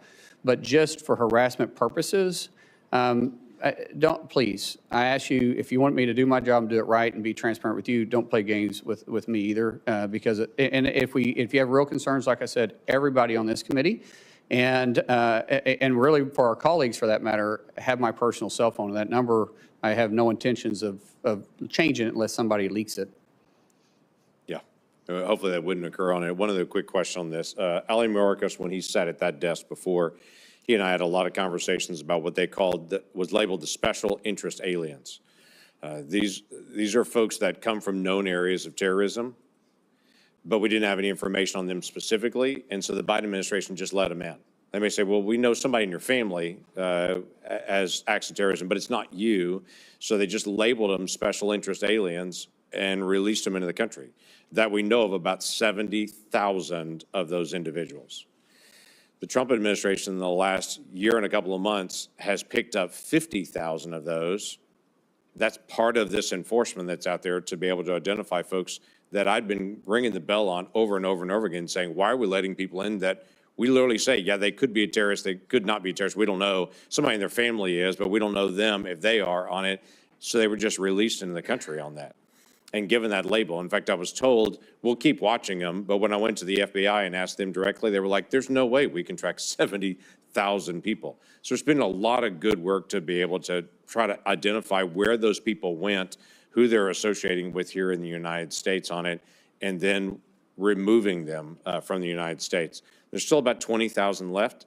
Love to be able to get your promise to say, we're not going to quit. We're going to continue to be able to find folks that were just allowed to come in the country that may be a terrorist and may not be a terrorist, we don't know, but to be able to go identify those folks and make sure that American people are protected. Absolutely. Yeah, thank you. We're almost done. We have 2 people left who haven't responded this round. We've had a lot of debate over ICE funding. I hope we can ask just some specific questions to the nominee. I can't control what you ask, but that's my hope. Senator Blumenthal. Thanks, Mr. Chairman. Senator Mullin, just months before the war with Iran began, the Trump administration negotiated a back-channel agreement, a deal with the Islamic Republic to deport Iranian nationals, including asylum seekers, dissidents. There have been public reports about it. CNN on January 26, 2026. New York Times reported it in a couple of articles in September and December, that flights in around that time deported tens of those kinds of Iranian nationals back to Iran as part of this secret agreement. I want to tell you about one husband and wife, Christian converts from Islam, who were sentenced in absentia to 9 and 11-year sentences by the Islamic Republic. They fled to the United States seeking asylum, but they were detained by ICE on arrival. The wife was deported. She managed to take refuge in Turkey. The husband, I'll call him Mr. H, is still here, but he's facing deportation despite showing scars from the beating he received by a government gang.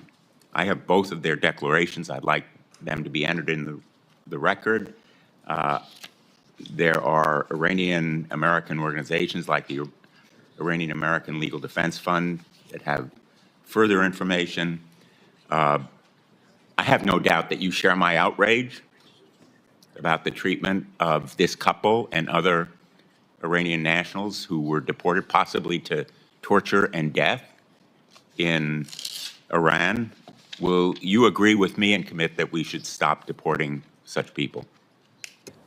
Ma'am, sir, I don't know the specifics behind this. I think before I can talk about in hypotheticals, I would need to know what the reasons behind it, but I don't want to deport anybody that's here illegally, or here legally, I mean. And most definitely not individuals that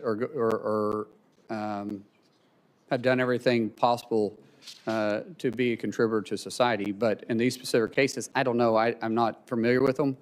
I don't know if there's something else in the background that would cause the administration I'm talking to do it. in general about tens of people, as many as 55 on one flight, 15 or so on another, not just this couple. But in principle, we should not be sending Iranian dissidents and asylum seekers back to Iran. Wouldn't you agree? Sir, we do know that our enemies want to infiltrate us and use our rules and our generosity against us. And so I don't know the specifics of these. I don't know their background. I don't know what the reasons was, but I will be happy to look into it.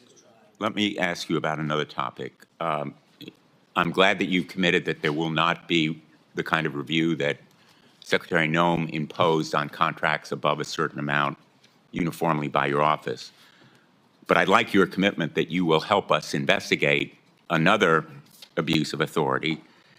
Corey Lewandowski apparently was in charge of approving all contracts. One of them was a $220 million contract that was related directly to Kristi Noem's being fired.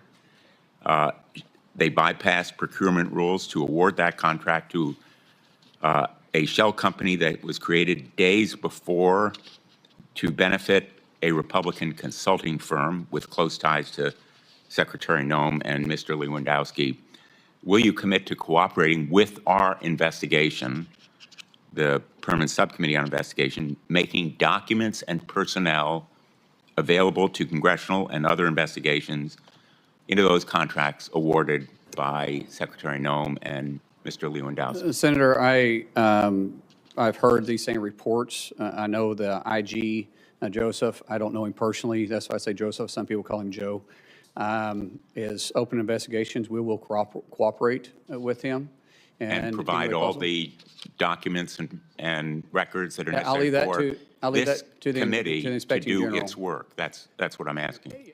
I'll do everything that's required of me by law, but the IG will be doing the investigation, and we'll let the IG, decide what documents he's going to share, and maybe you can bring that up with him. Well, in fact, Secretary Noem obstructed the investigations underway by the IG. In fact, in at least 10 investigations, they were the subject of a letter from the IG. Are you committing to immediately begin restoring the department's working relationship with the IG? If confirmed, absolutely. I will do everything required of me by law and the policies that you guys give me. There won't be any gray area with me. We want to have a good relationship with the IG. He's got a job to do, and every other agency that's underneath DHS And has you'll a job to do. cooperate with the committee in providing those. Sir, I've everything that is required of me to report, and anything that you want the IG to do, that's between you and the IG.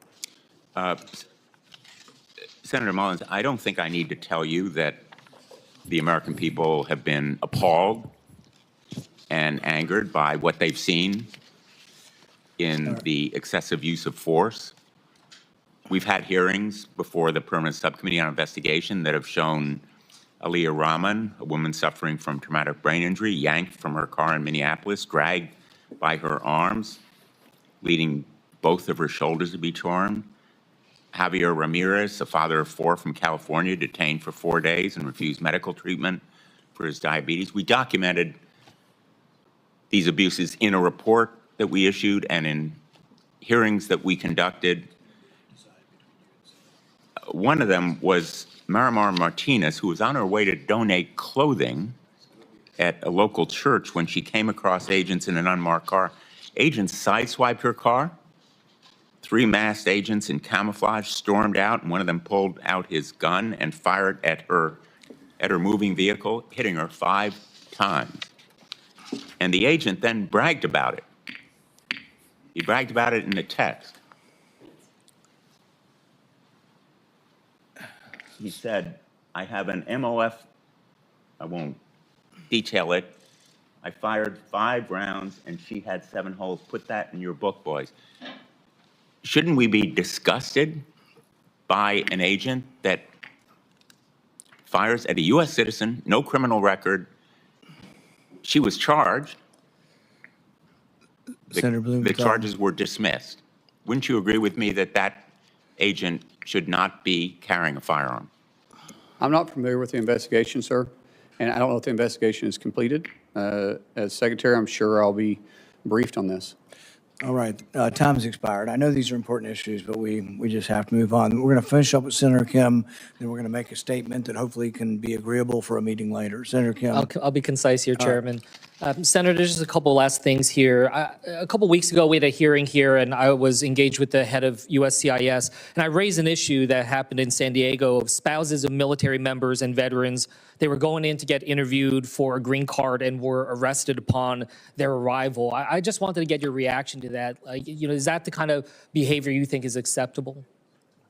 Excuse me, repeat that again? It was spouses of military service members as well as veterans. Their spouses were going and for the purposes of a green card interview, but were at that point detained and arrested on arrival.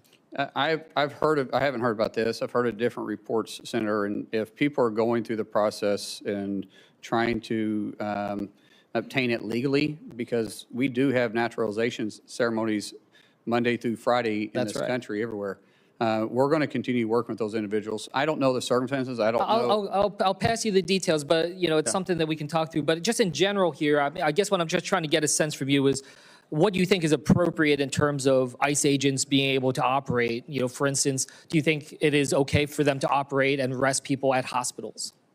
Sir, I will always support my law enforcement doing their job. I don't know the circumstances. If it's a felony warrant that the person's at a hospital, then they'll go pick up the felony warranty, just like local law enforcement does the same thing. And so in general, I think you need to be more specific on what you're talking about. But if you're talking about just doing everyday law enforcement, I think there's a better approach. Senator, I just want to raise, I just hear a lot of this from my own community about concerns of these types of efforts in and around hospitals, schools, churches. These are things that I hope we can engage on. I know you talked about it with one of my colleagues about polling sites, but these are important discussions, and we don't have clarity on what we are expected to see, and it's causing just an enormous amount of concern and challenge within our communities. Well, Senator, I don't understand what the concern about enforcing immigration at polling places is anyways, because honestly, if you're not a citizen, you shouldn't be voting anyway. So technically, there shouldn't be any illegals at the polling spot. And so, as I've said before, if we're at a polling area, it's because of a specific threat, not for immigration. Yeah, look, what I will just convey here is it's not just about people who are undocumented. I am hearing from American citizens that are now feeling like they need to carry their passports around for fear of being stopped on the street. There is a chilling effect that is happening that is wider. I had to give my father-in-law specific instructions in case he was stopped upon re-entry back into the United States. There is real concern out there, and I just wanted to express that to you. Just a couple last quick things here. At the detention facility in New Jersey, a different one called Delaney Hall, I was there right after a gentleman died there. And there was really no documentation, really minimal explanation of his cause of death. There was 32 deaths at detention facilities under ICE control last year, yet the oversight offices at DHS to do this, offices like the Office of Civil Rights and Civil Liberties, the Office of Immigration Detention Oversights, they've been gutted. And I just wanted to ask, do you commit to being able to ensure that there is the proper oversight there internally within DHS, working alongside us in Congress to ensure that people are being kept at the dignified levels that they should according to a law? Each facility falls underneath different standards of operation that are in statutes. We will operate within those statutes. Everybody deserves to be treated with a dignified hand, and we will follow those procedures that are set for those facilities particularly. Well, I hope to work with you on that if you're confirmed, because we need to make sure we have that oversight, as we have not been able to see it. And in fact, some of our efforts have been impeded because we have not been able to have visitation at some of these sites, and I hope that that's something you will support us to be able to have. One last thing I just wanted to raise. With FEMA, there was a number of employees that sent an open letter titled the Katrina Declaration. This is something that warned about some of the reversals that are being made when it comes to disaster response and recovery. Your predecessor, Secretary Noem, she suspended a number of these FEMA employees. I just wanted to ask, can you commit that if confirmed, you will adhere to whistleblower laws and ensure that these whistleblowers do not face retaliation for their protected disclosure? So there's already laws in place to protect whistleblowers, and I've said multiple times, I'll work within the law and the requirements of me as secretary. And I hope that means that you will ensure that these whistleblowers do not face unlawful retaliation for what they have done. It's against the law, as you said, unlawful, sir. I said I'm going to work within the law, and that's unlawful. Okay. With that, I'll yield back. Thank you. As I said previously, we've scheduled a vote for tomorrow. I'm committed to that. There are several members on both sides of the aisle that would like a briefing in the SCIF. They have it from 1 to 2. If you're willing to do that, several members would like just to walk over and do it. And I think that makes it much more likely that we have the vote tomorrow.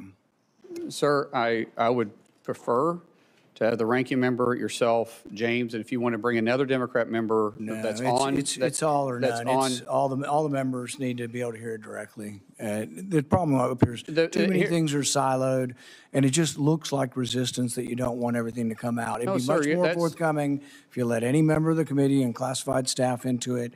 I think we can get this done this afternoon. That's fine, as long as it's in a classified setting. As long as what? Yeah, that's fine. The people of classified security on our staff and staff. TSSCI. TSSCI, yes. Yeah. All right. Thanks, everybody, for coming today. The nominee has filed responses to biographical and financial questionnaires, answered pre-hearing questions submitted by the committee, and had their financial statements reviewed by the Office of Government Ethics. Without objection, this information will be made part of the hearing record, with the exception of the nominee's financial data, which are on file with the committee. Due to the quick turnaround between this hearing and the markup tomorrow, the hearing will remain open until 4 p.m. today, March 18th. This hearing is adjourned.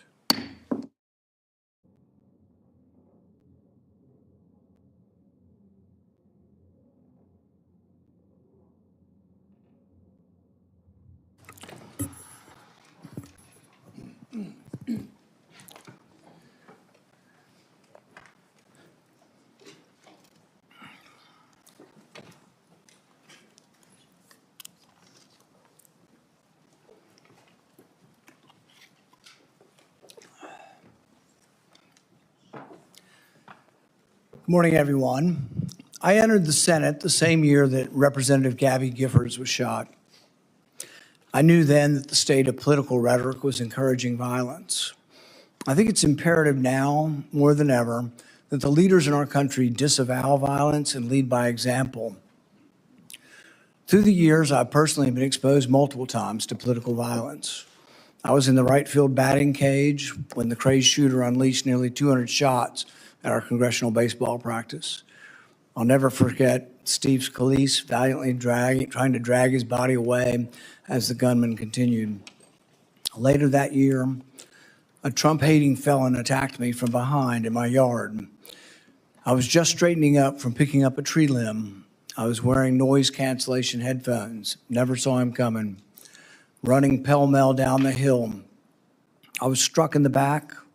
The force of the blow sent us through the air nearly 10 feet, down the hill until his shoulder impaled me as we hit the ground. 6 of my ribs were broken. 3 of the ribs were completely separated, such that for weeks, the ends of the ribs would grind upon each other. My lung was damaged. For weeks, I could inhale, but not have the rib strength to exhale. I developed 2 pneumonias. The pain was such that I could only sit up in bed by tying a rope to the foot of the bed and pulling myself up. But even then, the pain was that of 1,000 knives. Over the year of recovery, I began to cough up blood.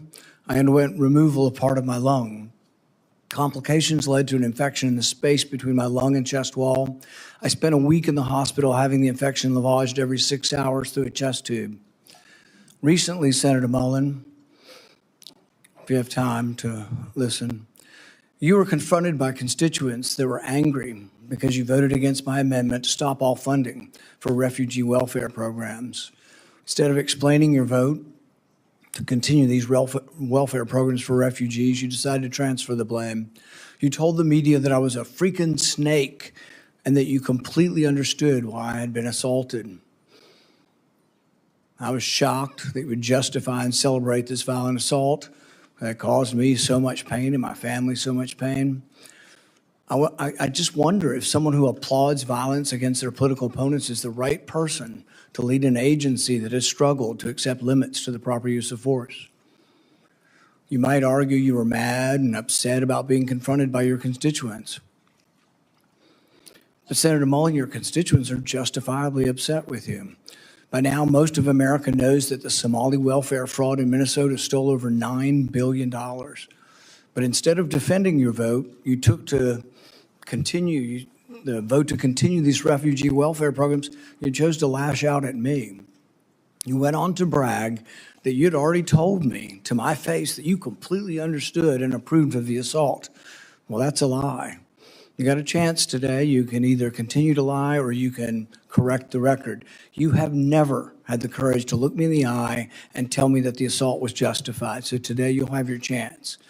Today I'll give you that chance to clear the record. Tell it to my face. If that's what you believe, tell it to me today. Tell the world why you believe I deserve to be assaulted from behind, have 6 ribs broken and a damaged lung. Tell me to my face why you think I deserved it.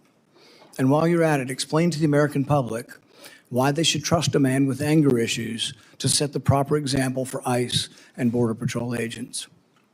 Explain to the American public how a man who has no regrets about brawling in a Senate committee can set a proper example for over 250,000 men and women who work at the Department of Homeland Security. Senator Peters, you're recognized for your opening comment. Well, thank you, Chairman Paul. Thank you, Senator Mullin, for being here today. Congratulations on your nomination. And I certainly appreciate your willingness to meet with me as well as my staff as we consider your nomination to serve as Secretary of the Department of Homeland Security. I'd also like to welcome your family who is joining us today and to thank all of them for their commitment to public service. We do it as a family, as you know. The Department of Homeland Security is a complicated organization with challenging operational dynamics. As everyone is well aware, many components within DHS are currently operating without funding. But let's be clear, Democrats are committed to funding TSA, FEMA, the Cybersecurity and Infrastructure Security Agency, and the Coast Guard while we negotiate much-needed ICE reforms. We tried to pass those bills by unanimous consent multiple times over the past 2 weeks. Unfortunately, Republicans have blocked those bills each and every time. Yesterday, the White House sent a letter laying out their latest offer, but the devil is always in the details. Administrative action is not enough. We need to pass real reforms into law. If Republicans really do agree with us that TSA and other personnel need to be paid, then they should join us and pass the bills to pay them today. We can do that while we continue to negotiate needed ICE reforms. But let me be clear, these are very straightforward reforms that we're asking for. We just want ICE to follow the same rules that our local police and our local communities follow every day. But DHS has faced management challenges since the start of the Trump administration, and over the past year, many of those challenges have unfortunately only increased.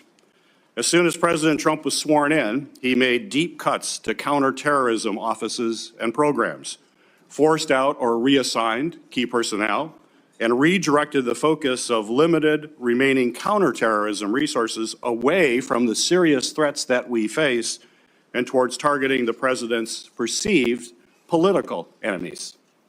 The administration has also gutted our nation's main cybersecurity agency, once again forcing out or reassigning highly talented personnel, slashing budgets, and limiting the agency's work to help private companies address significant cyber attacks and protect Americans from criminal hackers and support secure elections. The administration has also taken an axe to FEMA, cutting staff and freezing or delaying critical grant funding for everything from emergency food and shelter after a disaster to flood mitigation programs and security grants to nonprofits, including houses of worship. All these cuts and reassignments have been made at the expense of vital missions, including the core terrorism prevention and response mission the department was created to address. In doing so, the Trump administration has broken trust between law enforcement and the communities they are intended to protect, a break that will have a generational impact on public safety and security.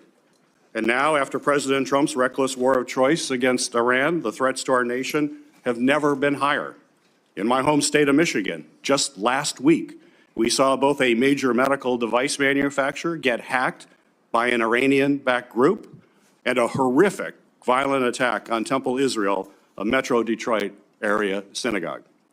President Trump's unilateral and unchecked executive actions have put Americans at risk, and we need a steady, qualified leader at the Department of Homeland Security to address these serious threats.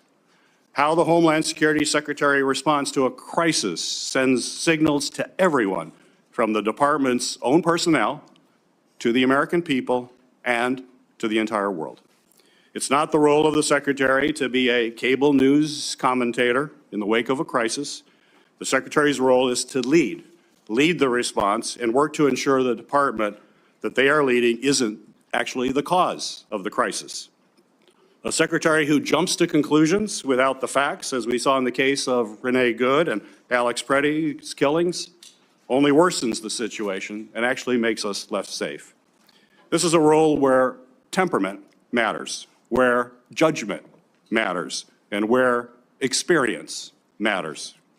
We have seen under Secretary Noem's leadership how shortcomings in these traits can compound the challenges that already come with leading a large and complex department. And now, more than ever, we need a DHS Secretary who is a steady hand, who will provide thoughtful leadership, follow the facts, tell the truth, and hold agency officials accountable when they need to be held accountable. We need a DHS Secretary who's committed to the rule of law and who will protect and cooperate with independent oversight, whether that's from the Inspector General or from members of Congress. And we need a DHS Secretary who is free from distractions and conflicts of interest that only undercut the department's work and also break trust with the American people. Senator Mullin, I appreciate you being here today to answer our questions about these concerns and your experience and qualifications for the job.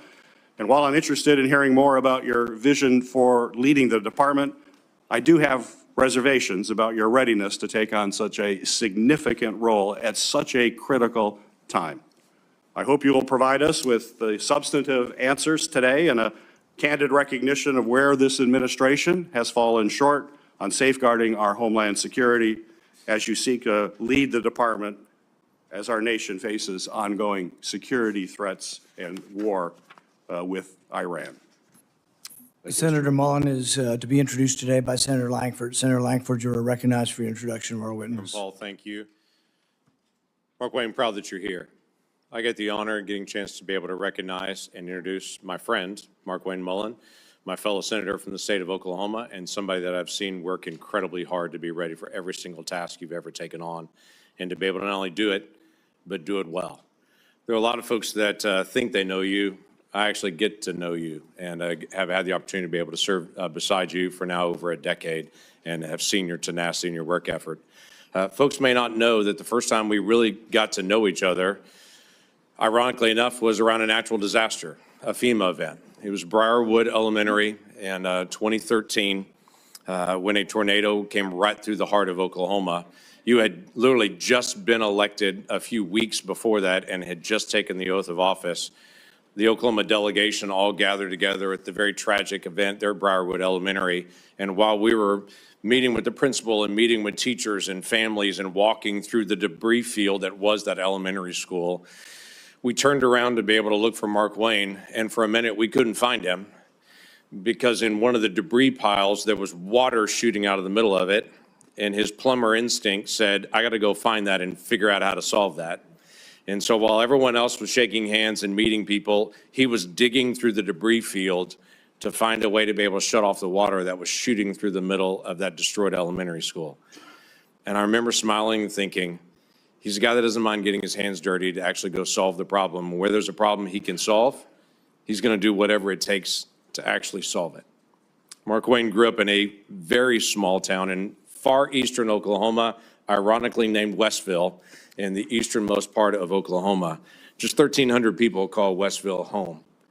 He grew up in a family of modest means. I think that'd be safe to be able to say. The youngest of 7 children in a family that just didn't have much. His dad ran a very small plumbing company that then Markwayne took on and grew into being one of the largest plumbing companies in the entire state.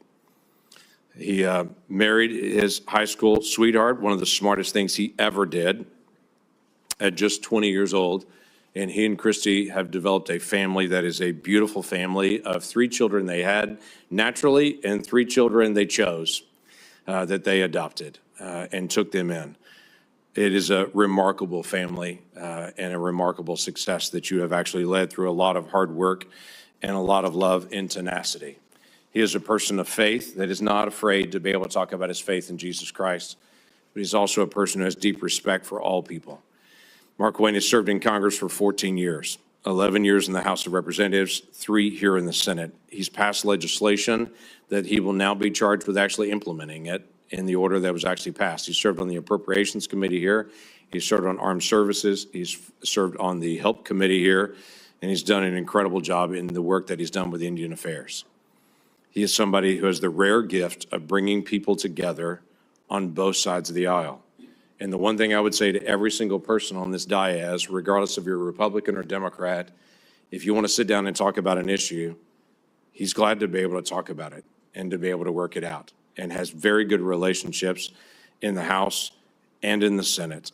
And he is not afraid to ask questions when he doesn't know the answer and to be able to research things. He and I have often talked about being up late, both of us, working on researching through an issue to try to be able to learn more about it, because the crazy thing about being in Congress is you don't know everything. You got to do the work. And Markwayne is not afraid to do the work. Over the past year and a few months, we've seen incredible progress on our southern border.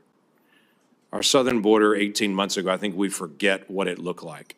12,000 people a day illegally crossing our border, just being waved in. No vetting, no background checks, 12,000 people a day. That is not happening anymore. Our numbers are down on the southwest border 96%. So you walk into an agency that has finally restored some order to our southern border, but there's a lot of work still to do with FEMA, with other areas of Homeland Security, and a very large agency with 250,000 people that are actually under your leadership there.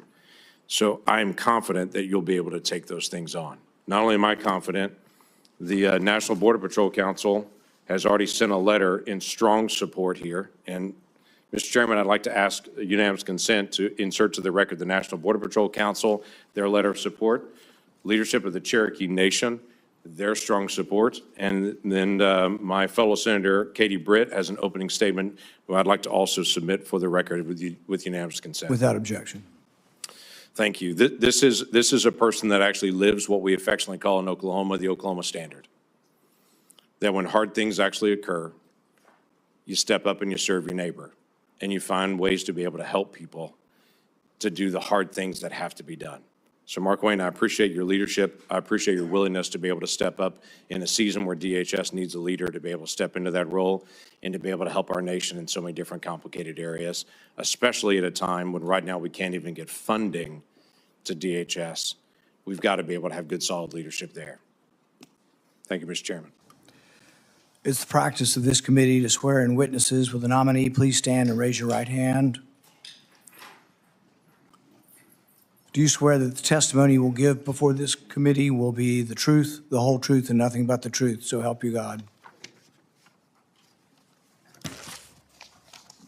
Senator Mullin, you are recognized for your opening statement. I think before I can start my opening statement, I have to address the remarks that the chairman made, calling me a liar. Sir, I think everybody in this room knows that I'm very blunt and direct to the point, and if I have something to say, I'll say it directly to your face. If you recall, back in my House days, we actually did have this conversation because of the remarks that I've made. You were in a room. I simply addressed that I said I could understand because of the behavior you were having, that I could understand why the neighbor did what he did. As far as my terms of the snake in the grass, sir, I work around this room to try to fix problems. I've worked with many people in this room. Seems like you fight Republicans more than you work with us. I did address those remarks. I did explain your gimmicks by the amendment you put forth. And as far as me saying that I invoke violence, I don't. I don't think anybody should be hit by surprise. I don't like that. But if I do have something to say, everybody in this room knows I'll come straight to you. I'll say it publicly and I'll say it privately, but I'll never say it behind your back. So for you to say, I'm a liar, sir, that's not accurate. And I got proof to say that because you have spent millions of dollars in my campaigns against me because we just don't get along. However, sir, that doesn't keep me at all from doing my job. I can have different opinions with everybody in this room, but as Secretary of Homeland, I'll be protecting everybody, including Kentucky, as much as I will my own backyard in Oklahoma. It's bigger than the partisan bickering that we have. It's bigger than the political differences we have. The truth is, I have a job to do, and I don't like to fail at anything at all. So I can set it aside if you're willing to set it aside. Let me earn your respect. Let me earn the job. I won't fail you. I won't back down from a challenge. And I'll also admit when I'm wrong. I'm not perfect. I don't claim to be perfect. I make mistakes just like anybody else. But mistakes, if you own them, you can learn from them and you can move ahead. And I'll make that commitment to you. Ranking Member Peters, Chairman Paul, I do thank you for this opportunity. It is a humbling experience. A kid from Westville, Oklahoma, that grew up with a dad that worked hard. He set the work example for all of us. And all my families, and my siblings, we all work hard. And I'm proud of the family we have. But to say that a kid with a bad speech impediment would one day sit up here in front of you and be nominated to be the Secretary of Homeland, it was humbling enough to be selected by Oklahoma to be their U.S. representative when I didn't even know how to tie a tie. And 10 years later, to be able to be called a United States Senator and serve with all you guys. And I respect every one of you guys. I do. Regardless if I have an opinion about you or not, you were elected by your state, and I respect that. I may disagree with you, but I respect it because we all make decisions based on two things: the way you're raised, which never changes, and our life experiences, which constantly change. For me, to be able to have the love of my life behind me, somebody I literally fell in love with in third grade,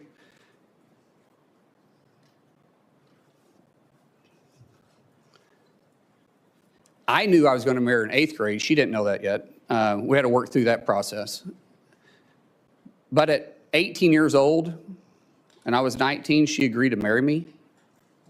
I didn't have anything. I was on a wrestling scholarship, living in a dorm. She was cheering at Northeastern State University. I think she fell in love with my truck, because my truck was pretty cool. But the truth is, we didn't know what we didn't know, but we did know we loved each other. And I haven't been perfect. I apologize to her quite often and send her flowers all the time. But I still am humbled by the fact that we've got to enjoy this walk together. We've had God on our side and her right beside me. And to our 6 children who's been on this adventure with me, what an adventure it's been. We have a saying in our family: you're never going to change anything you're willing to tolerate. That's how we live our life, and that's how we move forward. And regardless of what's in front of us, we always take it on as a family. And I'm not scared of a challenge. I am scared of failure. And so I will work hard each day. I'll work hard to make the 280,000 employees at DHS with the 22 agencies that's underneath me proud. I'll show them somebody that no one will outwork. I'll work beside them every single day to not just secure a homeland, to bring peace of mind and confidence to the agency. My goal in 6 months is that we're not in the lead story every single day. My goal is for people to understand we're out there, we're protecting them, and we're working with them. My goal is to make every one of you guys proud. My goal for those that don't support me, regret not supporting me. But we have to get DHS funded. We have to. My friends, We have to set the partisan side down. And we have to realize that we're putting our homeland and the peace of mind at risk for the American people. Sometimes it's political theater, sometimes it's true differences. But what we do know is that we're playing with fire. We have 280,000 DHS employees right now that are on day 30 without pay, and they're still showing up every single day to do their job. That is a dedicated group of people. And we should all be proud of them. We should all be working together, and we should all be trying to fund them. So I pray, seriously, I pray that we can get past this. That once this hearing is over and once we go through this process, I get it. I get some of it's got to be political theater. I understand it. I've had to really pray about my attitude. But I will say, once it's over, I hope we can work together and get them funded. So when I walk in, if I'm fortunate enough to be confirmed, if I walk in as secretary, that these guys are ready to go to work day one. So God bless you. Thank you so much for this opportunity, and I look forward to your questions. It's the standard practice of this committee for the chairman to ask nominees the following question. Do you agree without reservation to comply with any request or summons to appear or testify before any duly constituted committee of Congress if you're confirmed? I do. We'll now proceed to 7 minutes of questioning. The record should show, and I think will show, a lack of contrition, no apology, and no regrets for your support. You completely understand the violence that was perpetrated on me. You're unrepentant. The only thing you quibble about is whether I met you somehow when you were in the House. I don't think we ever met when you were in the House. And this idea that the only thing you're upset about is not that you were for violence. What you're upset about is that I called you a liar because you said it to my face. It's really more about this machismo that you have. When in Oklahoma, the media asked you about the refugee welfare programs, the programs you voted to continue funding, it was this whole idea that you were going to transfer it because you were uncomfortable, your anger, low impulse control, causes you to then go after and decide that you're going to go after me as well. And so you say you completely understood that I was assaulted from behind, had 6 ribs broken and part of my lung removed, and that was just fine. That's something that you, I guess, approve of as far as resolution of political problems. When I talked to you privately on the phone, there was no apology. You just said, well, we can let our political difference, go by. And you said a few minutes ago, we can just set it aside. Well, political differences we can, but when you say that you agree with a felon, a Trump-hating felon who attacked me, somehow you think I'm just going to set that aside? Oh, it's no big deal. I lay in pain for 2 months, had 6 ribs broken, 3 of them separated, grinding upon bone for months, had part of my lung removed, and you think that's great and to be extolled. I mean, the sheer lack of any kind of self-awareness that you're going to be leading thousands of men and women who will have the use of force, and there's been great questions in our country about how that will be used, and you think a violent attack is just fine. So I guess my first question is, do you think that justifying that kind of violence sets a good example for the men and women of ICE and Border Patrol? Mr. Chairman, first of all, I didn't know the extent of your damage. When the phone call was made, I made it to you and I tried to talk to you. You didn't engage at all. In fact, you said, get your paperwork in. It's got to be 3 days in between. You offered no apology. Sir? And you offer no apology today and no regrets. Haven't heard the word apologize, haven't heard the word regret, haven't heard I misspoke and it was heated and I made a mistake. Haven't heard any of those words. Sir, actually, it wasn't heated, and I'm not apologizing for pointing out your character. Good. So you're jolly well fine, and you want the American public and the people up here to vote that may or may not vote for you to know that you supported the felonious, violent attack on me from behind. I did not say I supported it. I said I understood it. There's a difference. So that means you really didn't approve of it, just completely understand it. What do you think most people would interpret completely understand to be? Support for or a condemnation of the violence? Sir, as I said, we can have our differences. It's not going to keep me from doing my job as Secretary of Homeland Security. I'm going to secure Kentucky and take care of Kentucky as much as I am Oklahoma. If this were a one-off, it would be one thing. If you just disliked me so much that you approved of violence against me, people could just write it off. Well, maybe they hate each other. But really, there's a pattern of this. Let's go ahead and roll the tape. You know where to find me, any place, anytime, cowboy. Sir, this is a time, this is a place. If you want to run your mouth, we can be two consenting adults. We can finish it here. Okay, that's fine. Perfect. You want to do it now? I'd love to do it right now. Well, stand your butt up then. You stand your butt up. Oh, hold on. Big guy. Oh, stop it. Is that your All right. solution every Hold it. No, sit down. Sit down. Look at you. You know, you're a United States Senator. Sit down. Active. Oh, okay. Sit down, please. All right. Can I respond, Mr. Hold Chairman? it. Hold it.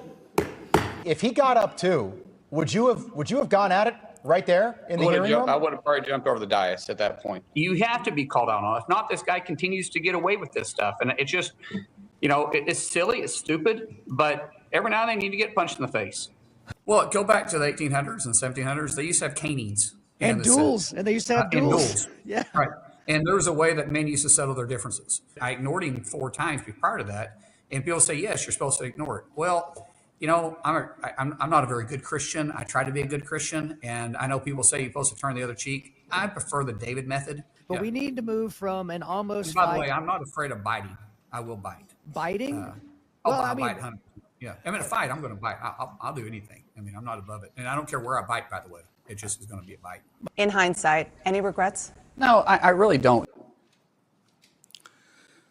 So no regrets. In fact, even after your anger had cooled, you were still bragging that if he'd only been brave enough to stand up, you'd have jumped over the dais and taught him a lesson, because that's how men should settle their differences. Do you think fighting as a resolution for political differences is a good example for the men and women of ICE and Border Patrol? As you can notice over my shoulder here is my good friend Sean O'Brien. Both of us have had conversations. Both of us have shaken hands. And both of us agreed we could have done things different. Sean is someone that has become a close friend. We talk all the time. I've been on his podcast. We've talked through this. That's how you handle your differences. Not like this, Chairman. I'm glad you guys are friends now and that you've reconciled. But really, it doesn't get to the real point whether or not you think violence is the way we settle things. In the days after the fight, you said, and I quote, "Sometimes people just need to be punched in the face." Is that still your opinion, that political disputes can sometimes and often only be resolved by violence? No, I don't always agree with that. I don't believe in political violence. I've made that very clear. But sometimes people do need, theoretically speaking, sir, I get it. It's about character assassination for you. That's the way this game is played. I understand it. And you are making this about you, which is fine, but that doesn't keep me as Secretary of Homeland Security. Character assassination when you were the one lauding the assault. Who do you think started that character assassination? I'm just repeating what you have done in character assassination. I'm repeating your support for the assault. So that's somehow something I started? No, sir. What I'm saying is you're adding a lot to it. In the days after the fight, you did many interviews in which you justified the violence as historically justified by precedents, such as caning and dueling. Is it today your opinion that the caning of Charles Sumner was not only justified, but argues still for resolving our political differences with violence? What I was simply pointing out is some of the rules that still apply to this body. For instance, dueling with 2 consenting adults is still there. I was pointing out what is still illegal for 170 years. There's no precedent for legal dueling. Even then, they fled the country. Do you realize that the man that beat Charles Sumner with a cane, he beat him till he was unconscious? You know why no senators intervened? Because his friend held a gun on the other senators, and he kept beating him until he crushed his skull. That's what you're insinuating as the president of the Senate, and that's what you live by. That is a very, very dangerous sentiment.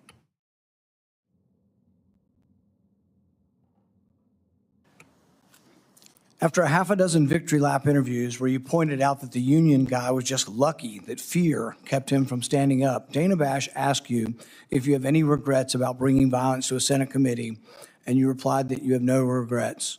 Today you've said you have no regrets about being happy, being completely